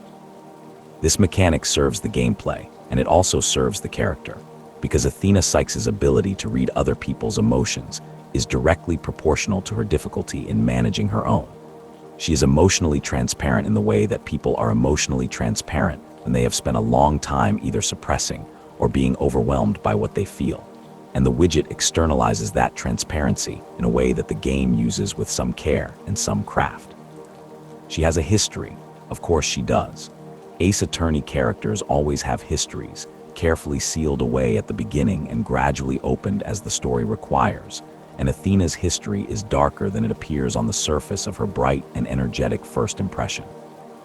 Her mother was a scientist, a researcher working on psychological systems, on the use of technology to analyze emotional states, which is where the widget's origins lie. When Athena was a child, her mother was murdered at the research facility where she worked. Athena was present. She was, depending on how you read certain pieces of evidence that the game reveals over its length, either a witness to what happened or something more complicated than a witness. And the question of what exactly Athena Sykes saw and did on the night her mother died is the personal mystery that Dual Destinies holds in reserve until it is ready to open it. The man accused of the murder is a prosecutor named Simon Blackwell. Simon Blackwell has been in prison for 7 years. He was convicted of the murder of Athena's mother on evidence that, it will eventually emerge, was not what it appeared to be. He is still prosecuting. This is unusual, a convicted murderer arguing cases from behind the bars of his sentence. But the game establishes this as a special arrangement, not entirely explained in terms of legal mechanism, but accepted in the way that Ace Attorney accepts many things that would not function in a real courtroom, but function perfectly within its own internal logic. He prosecutes in chains. He has a hawk named Taka that accompanies him, and that he uses with a flair that is somewhere between intimidating and theatrical, and manages to be both at once. He is razor-tongued and cold and addresses everyone, including the judge, with a level of contempt that should be professionally ruinous, and is instead simply his manner, accepted and worked around by the courtroom the way that weather is accepted and worked around, as a condition of the environment rather than a choice anyone made. He is also, underneath all of that, protecting Athena. He has been protecting her for 7 years, since the night of the murder, when something happened that he understood and chose to carry alone, chose to carry at the cost of his freedom and his career and his future, in the way that people sometimes make enormous sacrifices for children they care about without telling the child what they are doing, because the child is too young and the truth is too heavy, and the calculation, at the time, seems clear enough. The cases of Dual Destinies move through a series of locations that together paint a picture of the legal world in its current deteriorated state. A courtroom that has been blown up, literally, reduced to rubble by an explosion that precedes the game's opening. A space center where an astronaut has been found dead. A haunted manor. A school for law. Each case involves, in some way, the question of what the law is supposed to do when the people responsible for it have stopped believing in it. The dark age of the law is not only a metaphor in this game. It is an operational condition. Attorneys are afraid. Defendants are afraid. Witnesses are afraid. The presumption of innocence, which is supposed to be the foundational grammar of the entire system, has eroded to the point where people arrive in a courtroom already assuming the verdict, rather than waiting for the evidence. The villain at the center of Dual Destinies is a figure known as the Phantom. The Phantom has no real name, or none that is established. The game is deliberate about this, and the deliberateness is thematically appropriate, because what the Phantom represents is the complete absence of fixed identity. A person who has been so many people in the service of a career in international espionage that the original person, if there was one, has been entirely replaced by the collection of roles they have inhabited. The Phantom is a spy, or was, or is, in the way that someone is a thing when being that thing is what they do, and they have no other self to return to when they stop doing it. The Phantom has no emotions, or cannot access them. The game presents this as a literal condition rather than a rhetorical one, the result of a life spent suppressing and performing and suppressing again, until the mechanism that generates genuine feeling simply stopped generating it. The phantom can perform emotion with technical accuracy. They can produce grief and fear and relief in whatever configuration the situation requires. But they cannot feel these things, and Athena, whose system is built on reading the emotional content underneath a person's speech, is the only person in the room who can tell the difference. This is what the fifth game does with its new character that the series had not quite done before. It makes Athena's specific ability the only tool capable of addressing the specific problem the game has constructed. The Phantom is immune to the usual mechanisms of Ace Attorney contradiction finding, not because they have no contradictions, but because the contradictions in their testimony are not detectable through the usual channels. Athena's widget is the instrument that finds them. The resolution of the Phantom's case takes place at the Space Center, in a finale that is larger in scope than most Ace Attorney finales, more operatic in its staging, less intimate in its emotional register. The Phantom is unmasked, in the sense that their role is established and their crimes are proven, without the mask ever truly being removed. We never know who they were. We only know what they did, and that what they did included framing Simon Blackquill for a murder he did not commit, and engineering the circumstances that put Athena in the position she has been in since she was a child. Blackquill is exonerated. He does not immediately become a different person. He is still cold, still contemptuous, still accompanied by a hawk, and still capable of making a courtroom feel considerably smaller than its dimensions suggest. But the chains are removed. He is free. And there is a moment between him and Athena, brief and handled with the restraint that the game applies to its most important emotional beats, that contains everything the game wanted to say about what it means to carry something for someone, and what it means to finally be allowed to put it down. The dark age of the law is not over. The fifth game does not resolve it.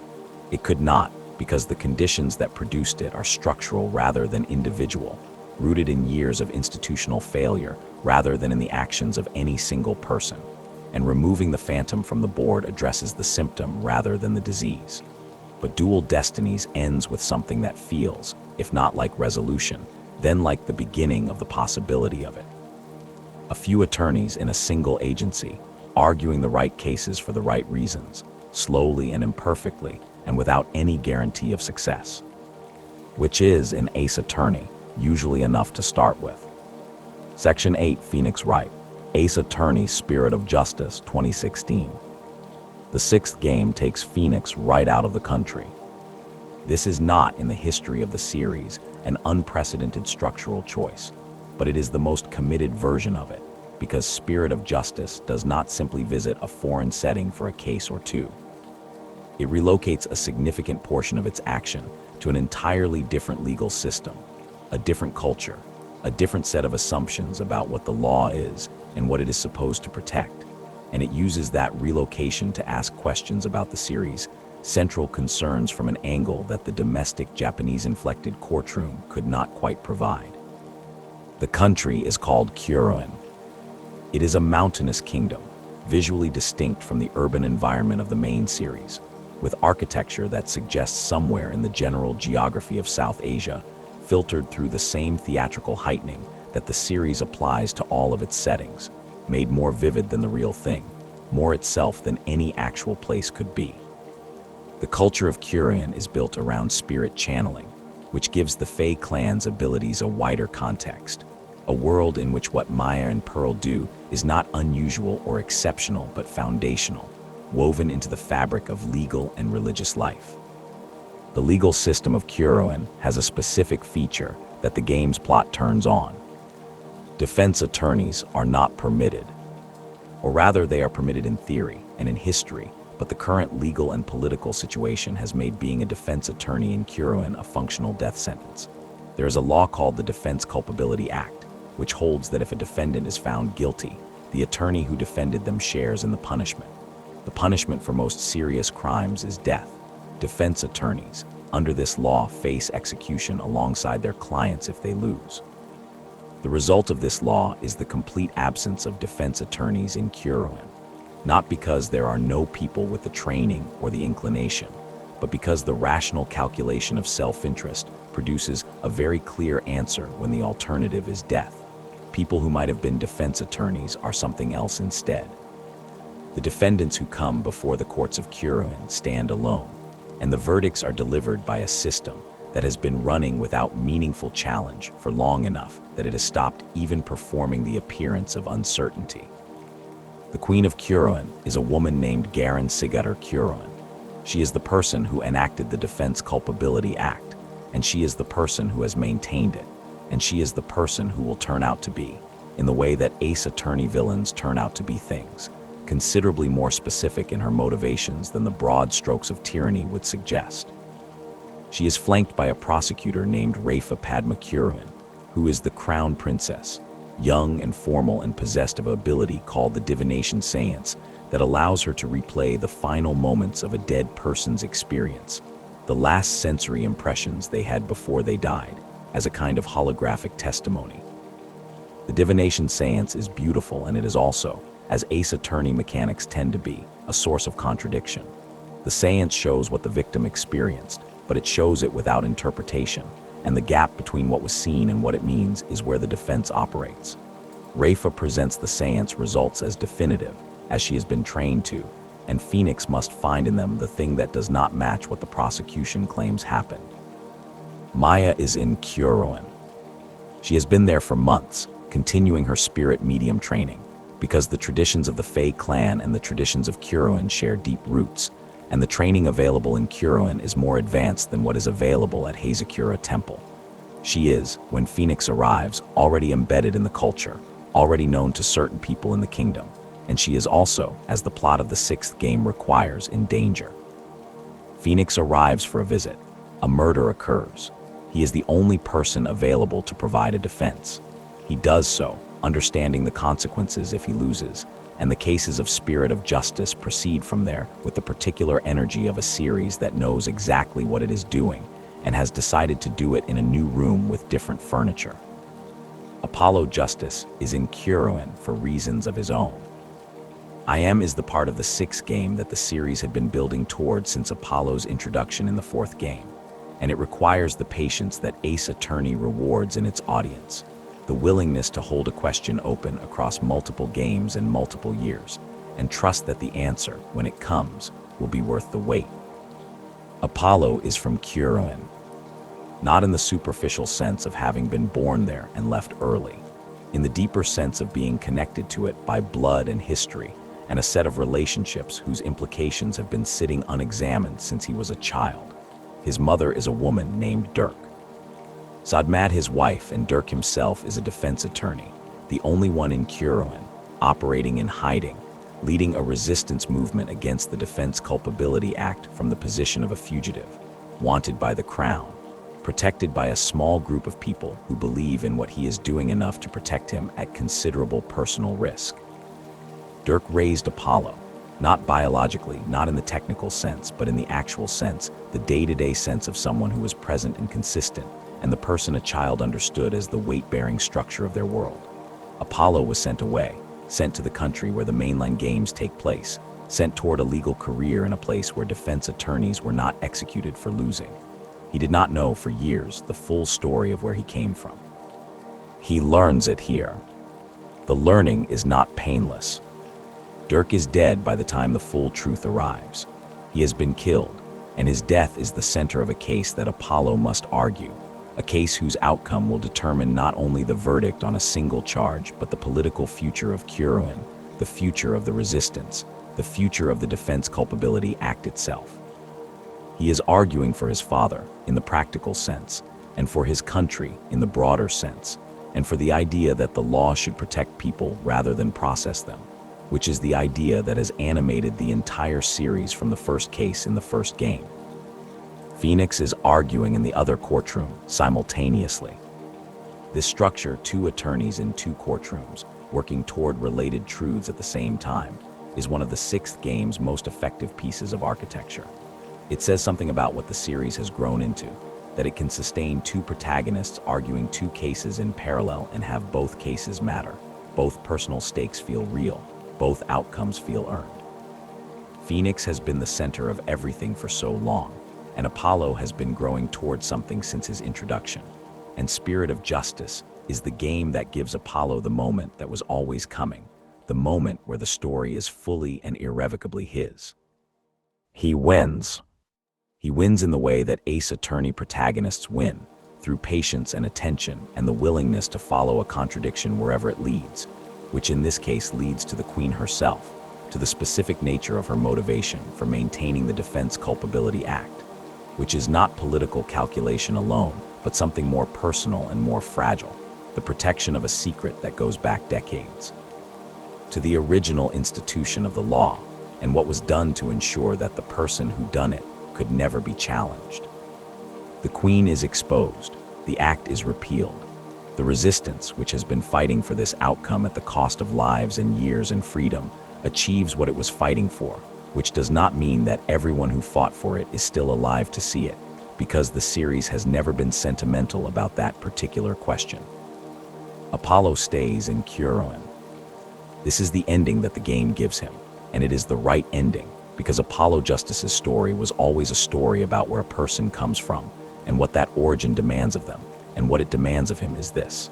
The country he came from needs defense attorneys, not in the abstract, specifically and urgently and right now, in the courtrooms of a kingdom that is rebuilding its legal system from the ground up and does not have anyone who knows how to do this. Apollo knows how to do this. He says goodbye to Phoenix. He says goodbye to Trussie, which is harder, because Trussie is his sister biologically, in the fact that they share Zach Gramarye as a father, a fact they both know by now and have absorbed in the way that unexpected siblings absorb unexpected siblinghood, with warmth and a degree of mutual bewilderment, and a kind of gratitude that they are too young and too occupied to fully articulate. He takes the Magatama, he takes his bracelet, he takes everything he came with and the things he found while he was here, and he stays.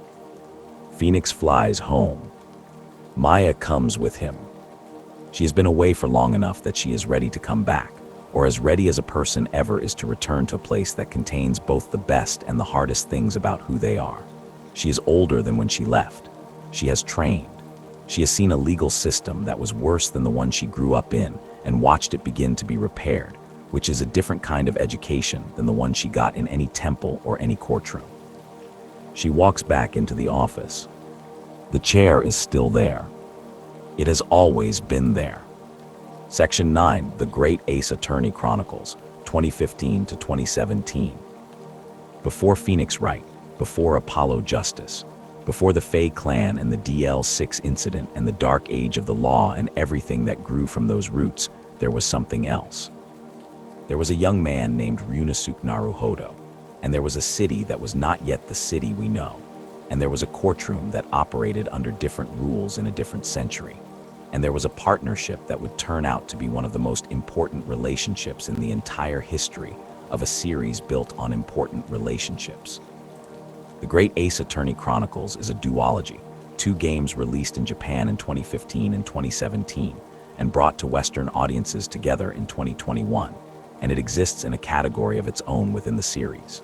It is a prequel, in the strict sense that it takes place before any of the mainline games, but it functions as something more than a prequel, because it does not simply tell an earlier version of the story we already know. It tells a different story, with a different texture and a different scale, and a different understanding of what the law is and where it comes from and why it matters. The setting is the Meiji era. Japan is in the process of becoming, in the specific and particular way that the Meiji period defined becoming, the process of transformation from a closed and tradition-bound society to one in rapid and sometimes disorienting engagement with the modern world, with Western technology and Western legal systems and Western clothing and Western assumptions about how a civilization ought to be organized. The Great Ace Attorney is interested in this transformation not as background but as subject. It is a story about what happens when legal systems collide, when the assumptions of one culture's understanding of justice meet the assumptions of another's, and the collision is not clean, and the resolution is not simple, and the people caught in the middle of it are doing their best with imperfect instruments in complicated times. Ryunosuke Naruhodo is a law student at the Imperial Yume University in Tokyo. He is young and somewhat impulsive, and has the broad emotional transparency that seems to be a consistent trait across generations of people named Naruhodo, the same fundamental sincerity that will reappear, diluted through generations, in a defense attorney with spiky hair who will not exist for another 100 years. He is accused of murder in the opening case of the first game. A murder that occurred in a Western-style restaurant, at a table that he was sharing with a brilliant English professor named John Wilson. Ryunosuke is innocent.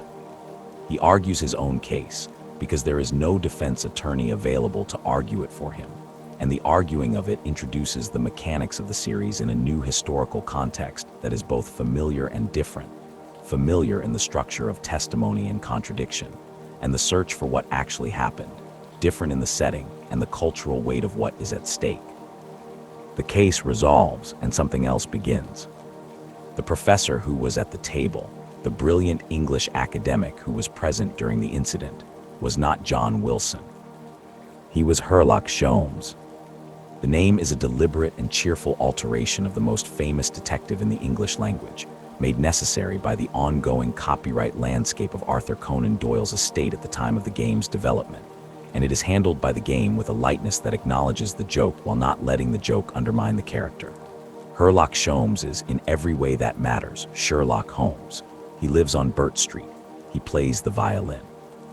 He is possessed of a deductive intelligence of startling speed and range, capable of constructing complete narratives from minimal evidence, leaping to conclusions that are detailed and vivid, and somewhat more often than the literary version would admit, wrong.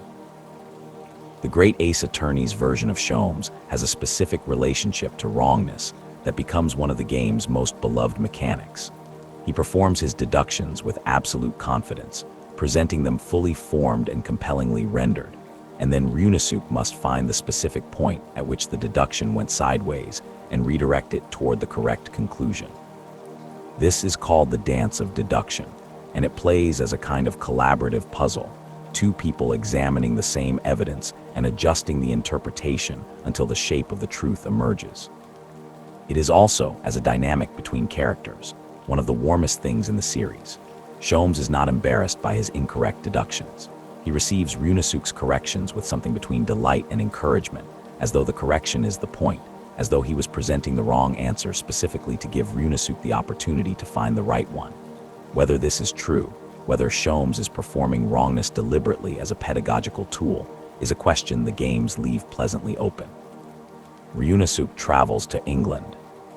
He travels there on a ship, accompanied by a young woman named Suzato Mikotoba, who is his judicial assistant, who is formally trained in law and in the customs and precedents of legal proceedings in ways that Ryunosuke, who is a student and not yet a practicing lawyer, is not.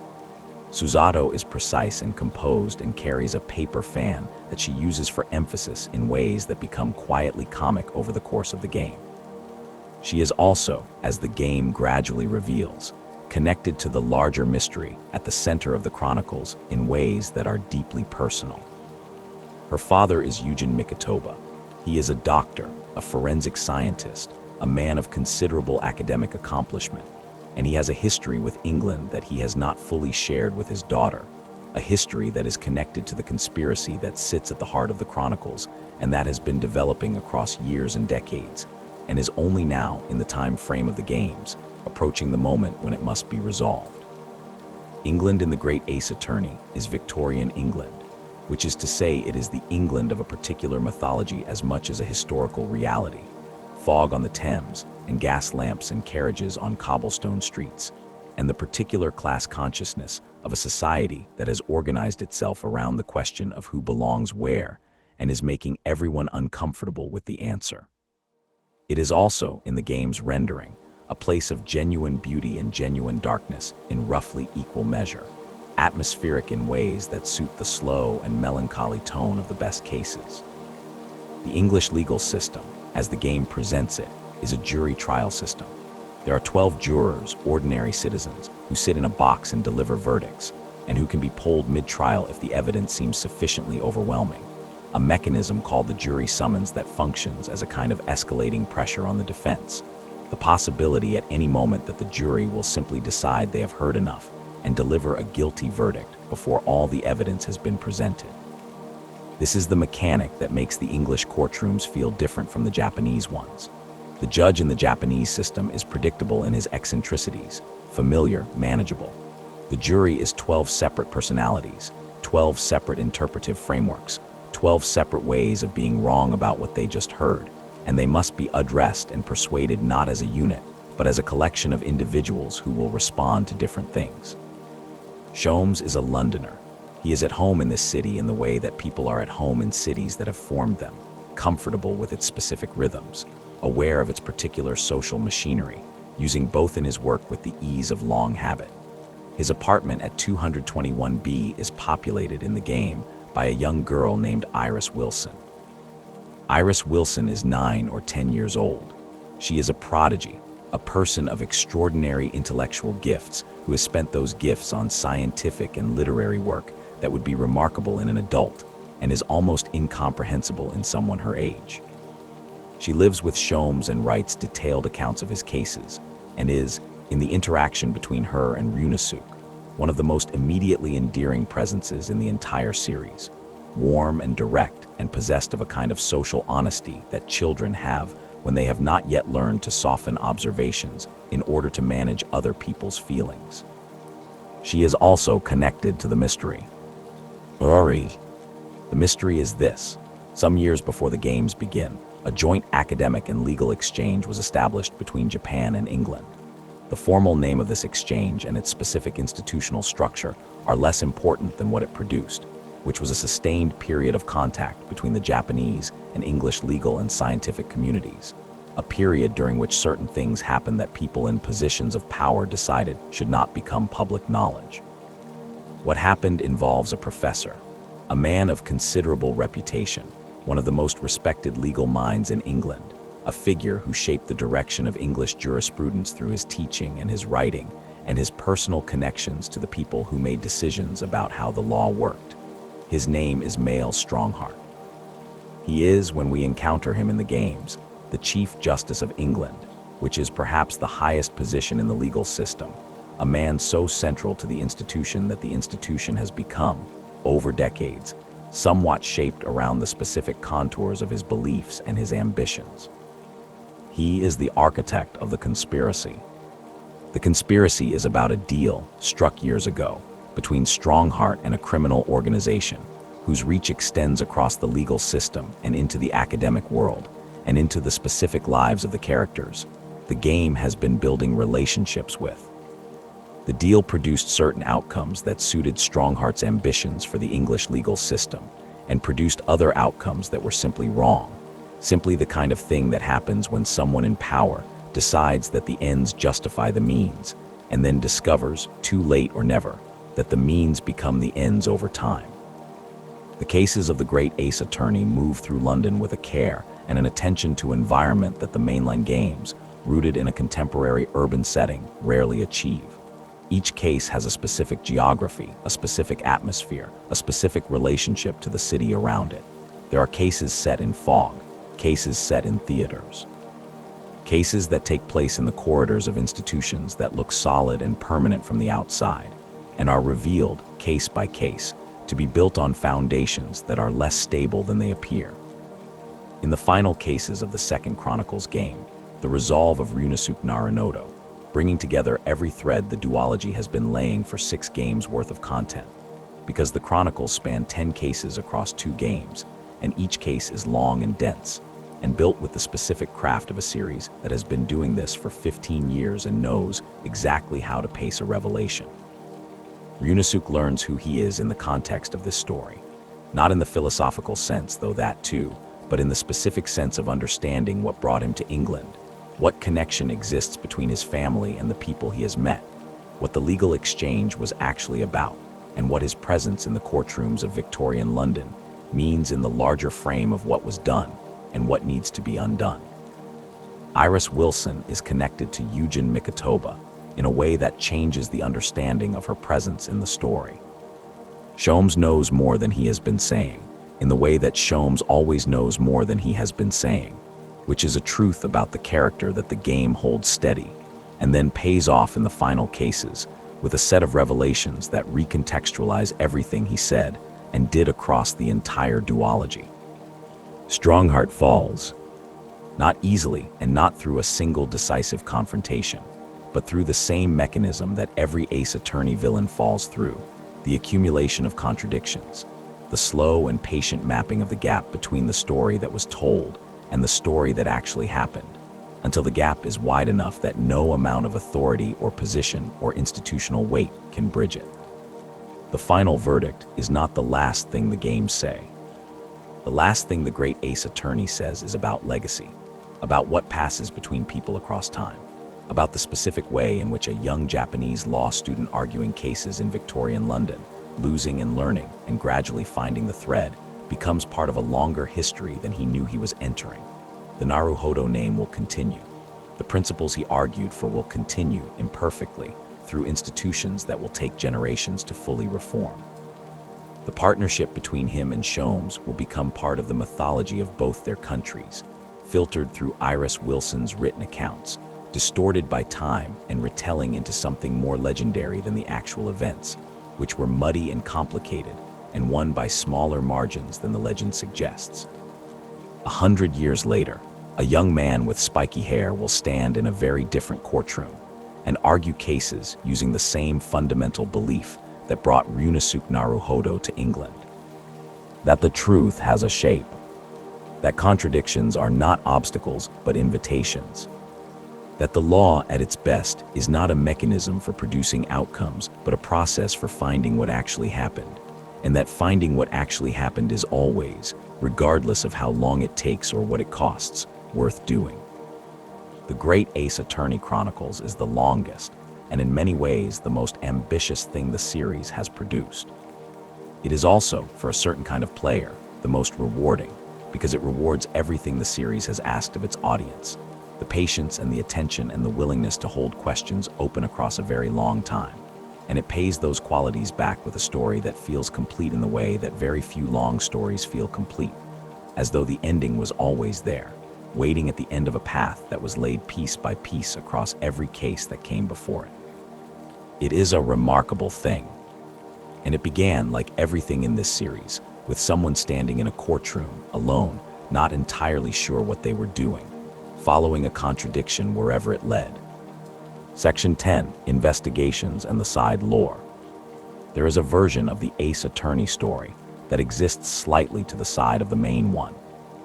Not beneath it exactly, not lesser, simply adjacent, occupying the same world and the same timeline but following a different person through it, a person who approaches the law from a different angle and whose cases illuminate corners of the series that the Phoenix Wright games, by virtue of their perspective, could not quite reach. That person is Miles Edgeworth. The Ace Attorney Investigations games, 2 of them, released in 2009 and 2011 in Japan, follow Edgeworth not in a courtroom but in the field.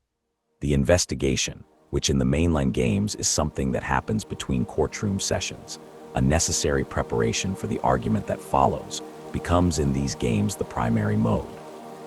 Edgeworth moves through crime scenes in offices and international airports and the corridors of an embassy, gathering evidence, interviewing witnesses, constructing the logic of what happened from the physical traces it left behind. He does this without a judge, without a gallery, without the specific pressure of a verdict looming at the end of 3 days. What he does instead is argue. He encounters people at crime scenes who have their own accounts of what happened, their own versions of events, their own reasons for presenting those versions, and he must find the contradiction in what they say, the place where the story they are telling does not match the evidence in the room, and press on that place until the truth underneath it becomes visible. The mechanic is called logic in the first game and logic chess in the second, and both names are more precisely descriptive than they might sound. The process of investigation in these games is genuinely logical in the sense of being about the relationship between pieces of information, about what can be inferred from what, about the difference between what is known and what is assumed, and what must be proven before it can be used. Edgeworth is a different protagonist than Phoenix Wright. This is obvious on the surface and worth sitting with underneath the surface, because the difference is not only in personality or manner, though those differences are real and significant. The deeper difference is in what each character represents within the world of the law. Phoenix is always an outsider, always someone who entered the legal system from a place of personal motivation rather than institutional formation, always someone whose relationship to the law is about specific people rather than the system itself. Edgeworth was formed by the system, shaped by a man who believed that the system was identical to its outcomes, that winning was what the law was for, and then spent the years of the mainland games and the investigations games working out what remains of a legal philosophy when you remove the parts that were built on a lie. What remains, it turns out, is substantial. Edgeworth believes in the truth in the specific way that people believe in things they had to fight to earn, not abstractly, not because they were taught to, but because they arrived at it through difficulty and paid for it with something real. His approach to investigation reflects this. He is methodical in a way that Phoenix is not always methodical. He is cold in a way that does not mean uncaring but means precise, means that the caring is channeled through the precision rather than expressed around it. He has an assistant named Kay Faraday. Kay is a young woman who introduces herself as the Great Thief Yadagarasu, which is a title rather than a name, an identity she inherited from her father, who was himself a thief of a particular and principled kind. The Yadagarasu was a figure of some legend in the world of the Ace Attorney games, a phantom thief who stole not valuables but secrets, who entered the offices of the powerful and the corrupt and removed from them the documentation of what they had done, and delivered it to the people whose lives that documentation affected. A thief in the service of truth, which is not as contradictory as it sounds in a world where the official mechanisms for truth-finding have repeatedly proven inadequate. Kay's father was killed. The circumstances of his death are connected to the larger conspiracy that structures the first investigations game, a conspiracy involving smuggling and forged evidence, and an organization called the Yadagarasu that turned out to be not one person but three, which changed the meaning of everything that had been attributed to it. Kay carries her father's loss with the specific lightness of someone who has decided not to be defined by it while being entirely defined by it. And her relationship with Edgeworth has the dynamic of two very private people who are, slowly and in the lateral way that private people move toward connection, becoming something that could be called friends. The first investigations game moves through a series of cases that together reveal the smuggling ring, an organization that has been operating inside a series of official and semi-official contexts, using the cover of diplomatic events and international exchanges to move things that should not be moved between places that officially do not exchange them. The cases are individually satisfying and collectively build to a revelation about the specific people inside the network. A revelation that is personal for Edgeworth in the way that revelations always become personal when the conspiracy turns out to be closer to the protagonist than they were prepared for. The second investigations game, called Prosecutor's Gambit in the Japanese market and officially Ace Attorney Investigations 2 in the West, is widely considered by dedicated fans of the series to be one of the best games in the entire franchise, which is a significant claim given the competition. And it is a claim that is difficult to argue with once you have played it, because the second investigations game does something with its structure that the series had not quite done before. It tells the story of a conspiracy that began before any of the games, a conspiracy rooted in an incident from Edgeworth's childhood that connects directly to the DL6 incident, which connects directly to everything that made Miles Edgeworth who he is. The incident is called IS-7. It was a murder case. It occurred 14 years before the second investigations game, when Edgeworth was a child being raised by Manfred von Karma, and it involved a defendant named Isaac Dover, who was convicted of murdering a confectioner named Issei Tenkai. The case was tried by Manfred von Karma. The verdict was guilty. The verdict was wrong. What the second investigations game gradually reveals, over the course of its 5 cases, is that the IS-7 incident was the case that set everything else in motion. That the corruption at the heart of von Karma's career was not only the DL6 incident, not only what he did to Miles Edgeworth out of personal obsession. It was older than that. It went back to IS-7, to a case that was decided incorrectly for reasons that had nothing to do with what actually happened and everything to do with what certain people needed to be true. The defendant in the IS-7 incident spent 14 years in prison for something he did not do. His name is Bansai Ikiyanagi, though he is known by a different name when Edgeworth encounters him in the present day, a name he built around the person he became during 14 years of unjust imprisonment, a person considerably harder and considerably more purposeful than the person he was when he went in. He is also, in the present day, a prosecutor. He became a lawyer inside prison. He studied. He passed the bar. He did all of this not because he had any love for the system that had imprisoned him unjustly, but because he understood that the system was the only available instrument for doing what he intended to do when he got out, which was to find the person actually responsible for the IS-7 murder and ensure they faced what he faced. His methods are not clean. His relationship to the truth is complicated by 14 years of watching the truth be treated as irrelevant. And a person who has watched the truth be treated as irrelevant for that long does not always have a straightforward relationship with it when they return to a position where the truth matters. He is a villain in the sense that he does harmful things with genuine intention, and he is a victim in the sense that the harmful things he does are downstream of a harm that was done to him first and never acknowledged and never repaired. Edgeworth investigates him and faces him and ultimately argues against him in a climax that is, for the investigations branch of the series, what the DL6 resolution was for the mainline games, a confrontation with something old and wrong and close to home, a reckoning with the specific failures of the system that formed him. There is a character in the second investigations game named Gregory Edgeworth. Miles's father appears in flashback cases as the lawyer he was before the elevator. The player gets to see him argue, to see the way he worked, to understand concretely, and not only through description, what kind of person he was. He is precise and principled and warm in the specific way of people who are serious about what they do without taking themselves too seriously about it. He is the person Miles Edgeworth has been trying, without always knowing he was trying, to become. The gap between what Manfred von Karma made of Miles and what Gregory Edgeworth might have made of him, given the time, is something the second investigations game lets the player hold directly, seeing both men clearly for perhaps the first time.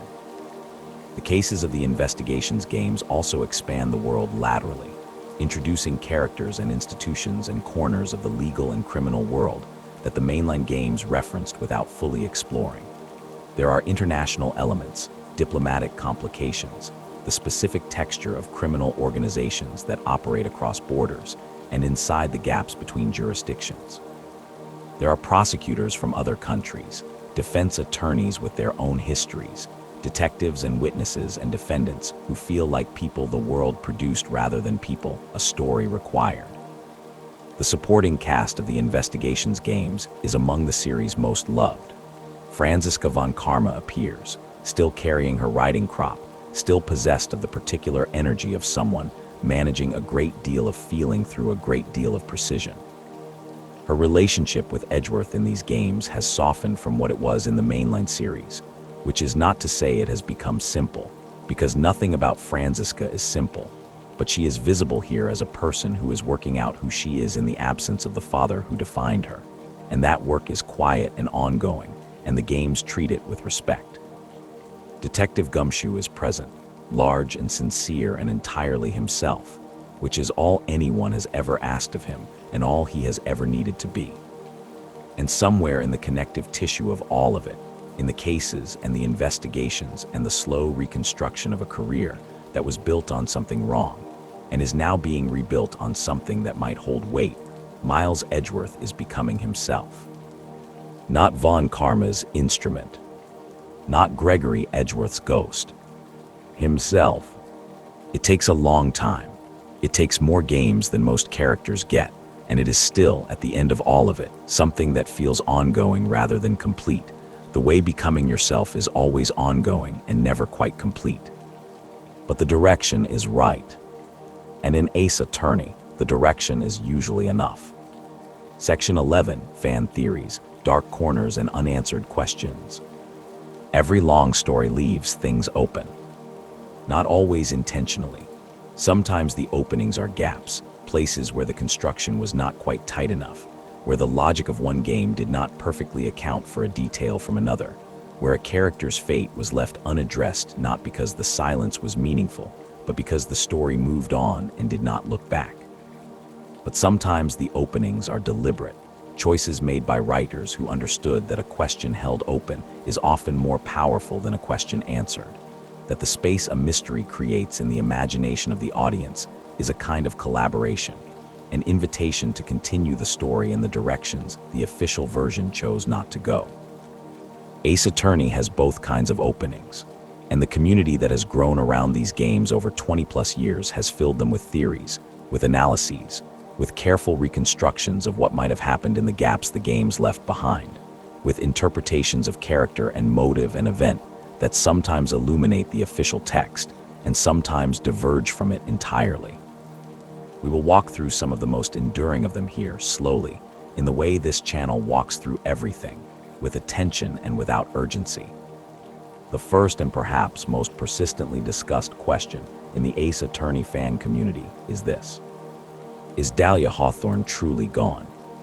The third game ends with Dahlia's spirit being defeated by Mia Fey during the events at Hazakura Temple, expelled from the spiritual plane in a confrontation that the game presents as final, as the resolution of a thread that had been running since the prologue in the Bell Tower.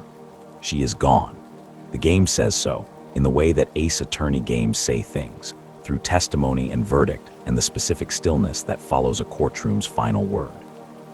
And yet, the spirit medium tradition that runs through the Fey clan and the kingdom of Curuin is not a simple system, and the games have been careful over their history not to fully explain its mechanics, to leave its boundaries slightly undefined. What the games do establish is that spirits can be channeled, that they persist in some form after death, that their persistence is connected to their unresolved attachments to the living world. Mia persists because of her love for Maya and Pearl and the work she left unfinished. Misty persists because of her exile and her guilt. The victims who appear in divination seances persist in their final moments, available to be replayed. Dahlia Hawthorne had unresolved attachments in sufficient quantity to furnish an entire series. The theory that she is not entirely gone, that some aspect of her persists in a form that the games have not yet addressed, has circulated since the third game's release and has never been definitively closed, because the games have not returned to it, and the silence is, as silences in long stories tend to be, interpretable in multiple directions. There is a related theory, quieter and in some ways more affecting, about Iris. Iris spent her adult life at Hazakura Temple, having separated from her sister as a teenager, having spent years being Dahlia for Phoenix Wright at Dahlia's direction, sending letters, maintaining a relationship that was not hers, protecting a person she came to genuinely care for through a deception she did not fully choose. Her life as it is presented in the third game is one of ongoing penance, of choosing the restricted and the quiet because the alternative, the life outside the temple that she had briefly and falsely inhabited, is not hers to claim. After the events of Trials and Tribulations, Iris is free, in the sense that the plan that imprisoned her has collapsed and the sister who directed her is gone.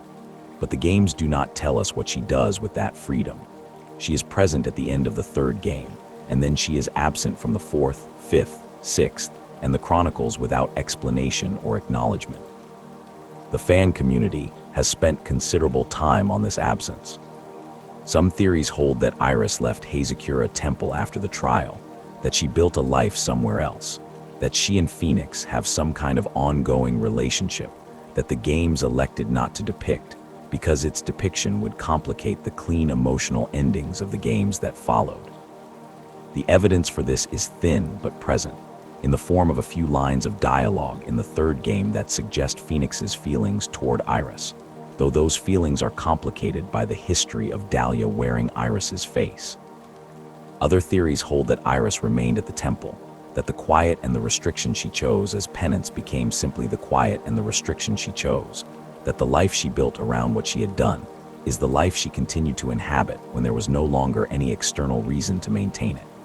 This reading is darker but not without a kind of honesty, because the things people do to manage guilt, do not always simply stop when the guilt has been addressed by events. The theory the fan community returns to most frequently about Phoenix Wright himself is the one that asks what he was actually doing during the 7-year gap. The fourth game implies and eventually confirms that Phoenix was not simply waiting. He was building. He was working toward the jury trial reform, and he was keeping an eye on Christoph Gavin, and he was, in the background of his apparent absence from the law, laying groundwork for the moment when he could return and the return would mean something. The theory extends this, asking how far the planning went, how much of what appeared to happen spontaneously in the fourth game was in fact arranged. The most elaborate version of this theory holds that Phoenix knew, from relatively early in the 7-year gap, that the moment of return would involve a confrontation with Christoph, and that everything he did during those years, the piano playing, the poker, the casual positioning of himself near cases and people connected to the forgery, was preparation for that confrontation. That Phoenix Wright spent 7 years playing a longer game than even the fourth game makes explicit, and that the version of him we see in Apollo Justice is not a man who has given up and found a quiet life, but a man who has found the quietest possible position from which to conduct a very long-range operation. This theory makes Phoenix Wright significantly more formidable than the fourth game's surface presentation of him, and it makes the ending of that game, the restoration of his badge, feel less like a happy accident and more like the conclusion of a plan 7 years in the making. It also fits what we know about him, which is that he has always been better than he appears, that the fumbling and the uncertainty are real, but they sit on top of something steadier and more purposeful than they suggest, and that the people who underestimate Phoenix Wright tend to regret it eventually. There is a theory about the Phantom that the fan community has never resolved, which is appropriate because the games never resolved it either. The Phantom, as the fifth game presents them, is a figure without a real name or a real face, a spy who has inhabited so many identities that the original is inaccessible. The game makes a deliberate choice not to reveal who the Phantom was before they became the Phantom, treating the absence of a real identity as the character's defining condition. The theories about who the Phantom might have been range from the very simple to the elaborately constructed. Some hold that the Phantom's original identity is intentionally and completely unknowable, that the game's refusal to name them is a statement about what years of identity suppression produces, a person who is not hidden but genuinely absent. Others hold that the Phantom's identity is encoded somewhere in the game, in details that are easy to miss, in connections that become visible only when you are looking for them. The most discussed specific theory is that the Phantom has a connection to one of the existing named characters in the series, that the network of international espionage they inhabited is connected to the smuggling operations from the Investigations games, or to the Curinese political situation in Spirit of Justice, that the Phantom is a thread in a larger tapestry rather than an isolated anomaly. The games have not confirmed this. They may never confirm it. There is a long-running discussion in the fan community about Manfred von Karma that concerns the question of how far back his corruption went. The games establish that von Karma was willing to manipulate evidence and obstruct justice in the service of his perfect record, and that this willingness was demonstrated in the DL6 incident and probably in the IS-7 incident, which connects him to the second Investigations game's central conspiracy. But the question of whether those were the first instances or the most visible instances of a career-long pattern is never definitively answered. The darker version of this theory holds that von Karma's record was perfect not because he was the most skilled prosecutor in the country, though he may also have been that, but because he had been doing what he did to DL6 throughout his career, finding the evidence that was inconvenient and removing it, finding the testimony that threatened his case and neutralizing it, constructing guilty verdicts the way a carpenter constructs furniture, through skill and craft and the selection of appropriate materials. That behind every case in his perfect record there is a Jnani yogi, a person who was supposed to be found guilty and was found not guilty, or a person who was innocent and was convicted anyway, the record built on a foundation of deliberate and repeated wrong. This theory cannot be confirmed from what the games show us. It can only be inferred from the specific cases that are confirmed, and inference is not confirmation. But the inference is available, and it changes the weight of Von Karma as a character, makes him not an exceptional case, but a symptom of something the legal system allowed to exist because the record was impressive, and the record was what the system rewarded. There are smaller theories, quieter ones, that the fan community holds alongside the large structural ones. There is a theory about Pearl Faye's future, based on her extraordinary spiritual power, and the question of who will be the master of the Faye clan now that the older generation has been so thoroughly disrupted. Pearl is the most gifted medium of her generation, by the game's own assessment, and her eventual role in the Faye clan's continuation is something the games gesture toward without committing to. There is a theory about Trussie Wright that concerns the full extent of her grammary abilities, the question of whether the magic tricks are only tricks or whether the grammary bloodline carries something else, something that sits at the edge of the game's stated rules for what is possible. There is a theory about what Ryunosuke Naruhodo's legal legacy produced in the decades between the Chronicles and the mainland games, a theory that looks at the specific development of the Japanese legal system as presented across the mainland games, and works backward to determine what the reform efforts of the Meiji era must have achieved, and what they failed to achieve, mapping the distance between Ryunosuke's victories and the world Phoenix Wright inherited. And there is, underneath all of these, a theory that is less a theory than an observation that the fan community has made in various forms, and that the games themselves seem to be making with their choices and their silences.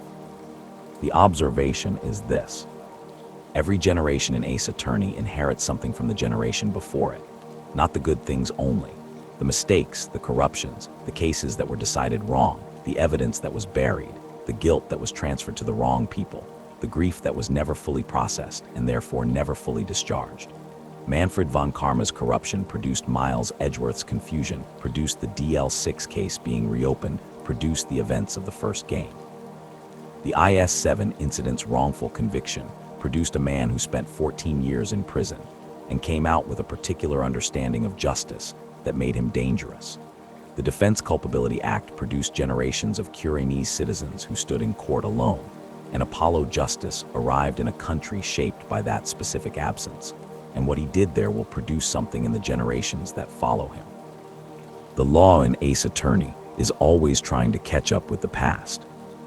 Not to escape it, not to pretend it did not happen, to catch up with it, to find the cases that were decided wrong and find the evidence that was buried and find the grief that was stored instead of spent, and to bring those things into a courtroom and do, late, what should have been done then. This is why the series returns, again and again, to cold cases, to incidents named for the year in which they occurred, carried forward through decades until the right person with the right information arrives at the right moment and pulls the thread. It is why the past is never really past in this world, why the elevator and the gun and the 9-year-old boy keep returning in new configurations, in new faces. Because the law is slow and the truth is patient, and eventually, if someone keeps looking, the shape of what actually happened becomes visible.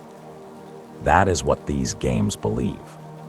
Not naively, not without acknowledging the cost, the years of wrongful imprisonment, the relationships destroyed, the people who did not live to see the truth established. But underneath all of the cost, underneath every dark case and every manipulated verdict and every conspiracy that required multiple games to dismantle, the belief holds. The truth is worth finding. The finding is always worth the cost. Section 12, closing. It is late now. Later than when you started, or about the same, because time moves differently when you are in this particular state. The state of being almost but not quite asleep, of listening to something without holding on to all of it, of letting the story wash over you in the way that water moves over stones, not carving anything dramatic, just slowly and gently, and with great patience making something slightly smoother than it was before. We have been a long way tonight. We have been in an underground elevator in the dark, with a father and his son and a gun that should not have been there. We have been in a small law office where a mentor kept her chair behind a desk, and a young lawyer kept making tea that was not very good. We have been in a circus and a manor and a space center, and a temple in the snow, and a poker table, and a mountain kingdom, and a foggy city in another century entirely. We have been with Phoenix Wright, who was never the most naturally gifted person in any room he entered, and won anyway, every time, through patience and attention, and the willingness to keep going after the moment when most people would have stopped. We have been with Maya Fey, who channeled the dead for the living and kept moving forward and made tea, and was 19 for what felt like a very long time and grew up anyway, in the spaces between one crisis and the next. We have been with Miles Edgeworth, who was made into something by a man who had no right to make him into anything, and who spent a career taking that making apart piece by piece and building something else in its place, something that actually held weight.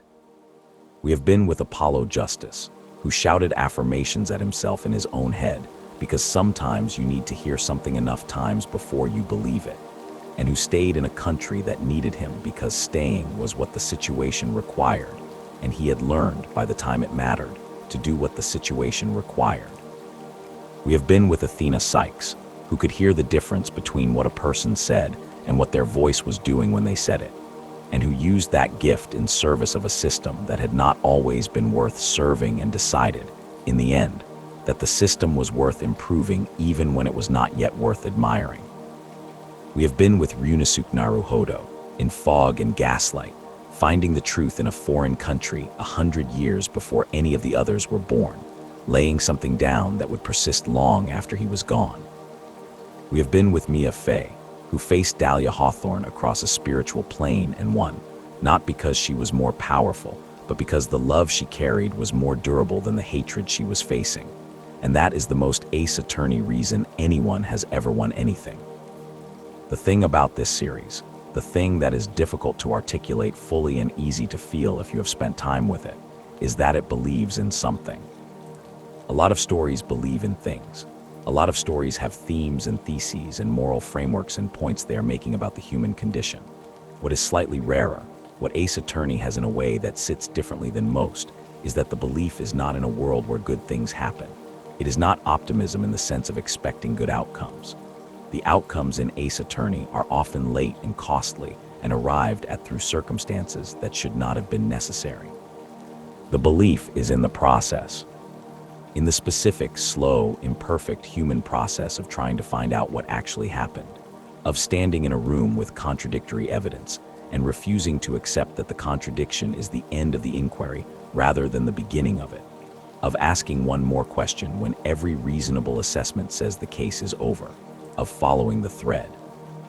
The belief is that following the thread is worth doing, not because it always produces justice, not because the system that contains the courtrooms and the attorneys and the verdicts is itself trustworthy or reliable or clean, but because the alternative to following the thread is accepting the story you were given, and the story you were given is, in Ace Attorney, almost never the whole story.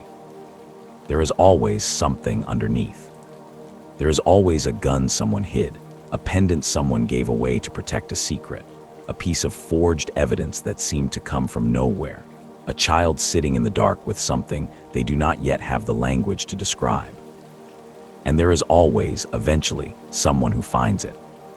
Someone who stands up in a courtroom with imperfect information and a lot of doubt and a habit of following contradictions wherever they lead, and says quietly that they are not finished yet, that there is one more thing. That something here does not add up. You have been listening for a long time. The room is quiet or close to it. The story will still be here tomorrow and the day after, and the cases will still have been solved, and the verdicts will still have been rendered, and Mia Fey's chair will still be exactly where it has always been. Sleep now. Everything held.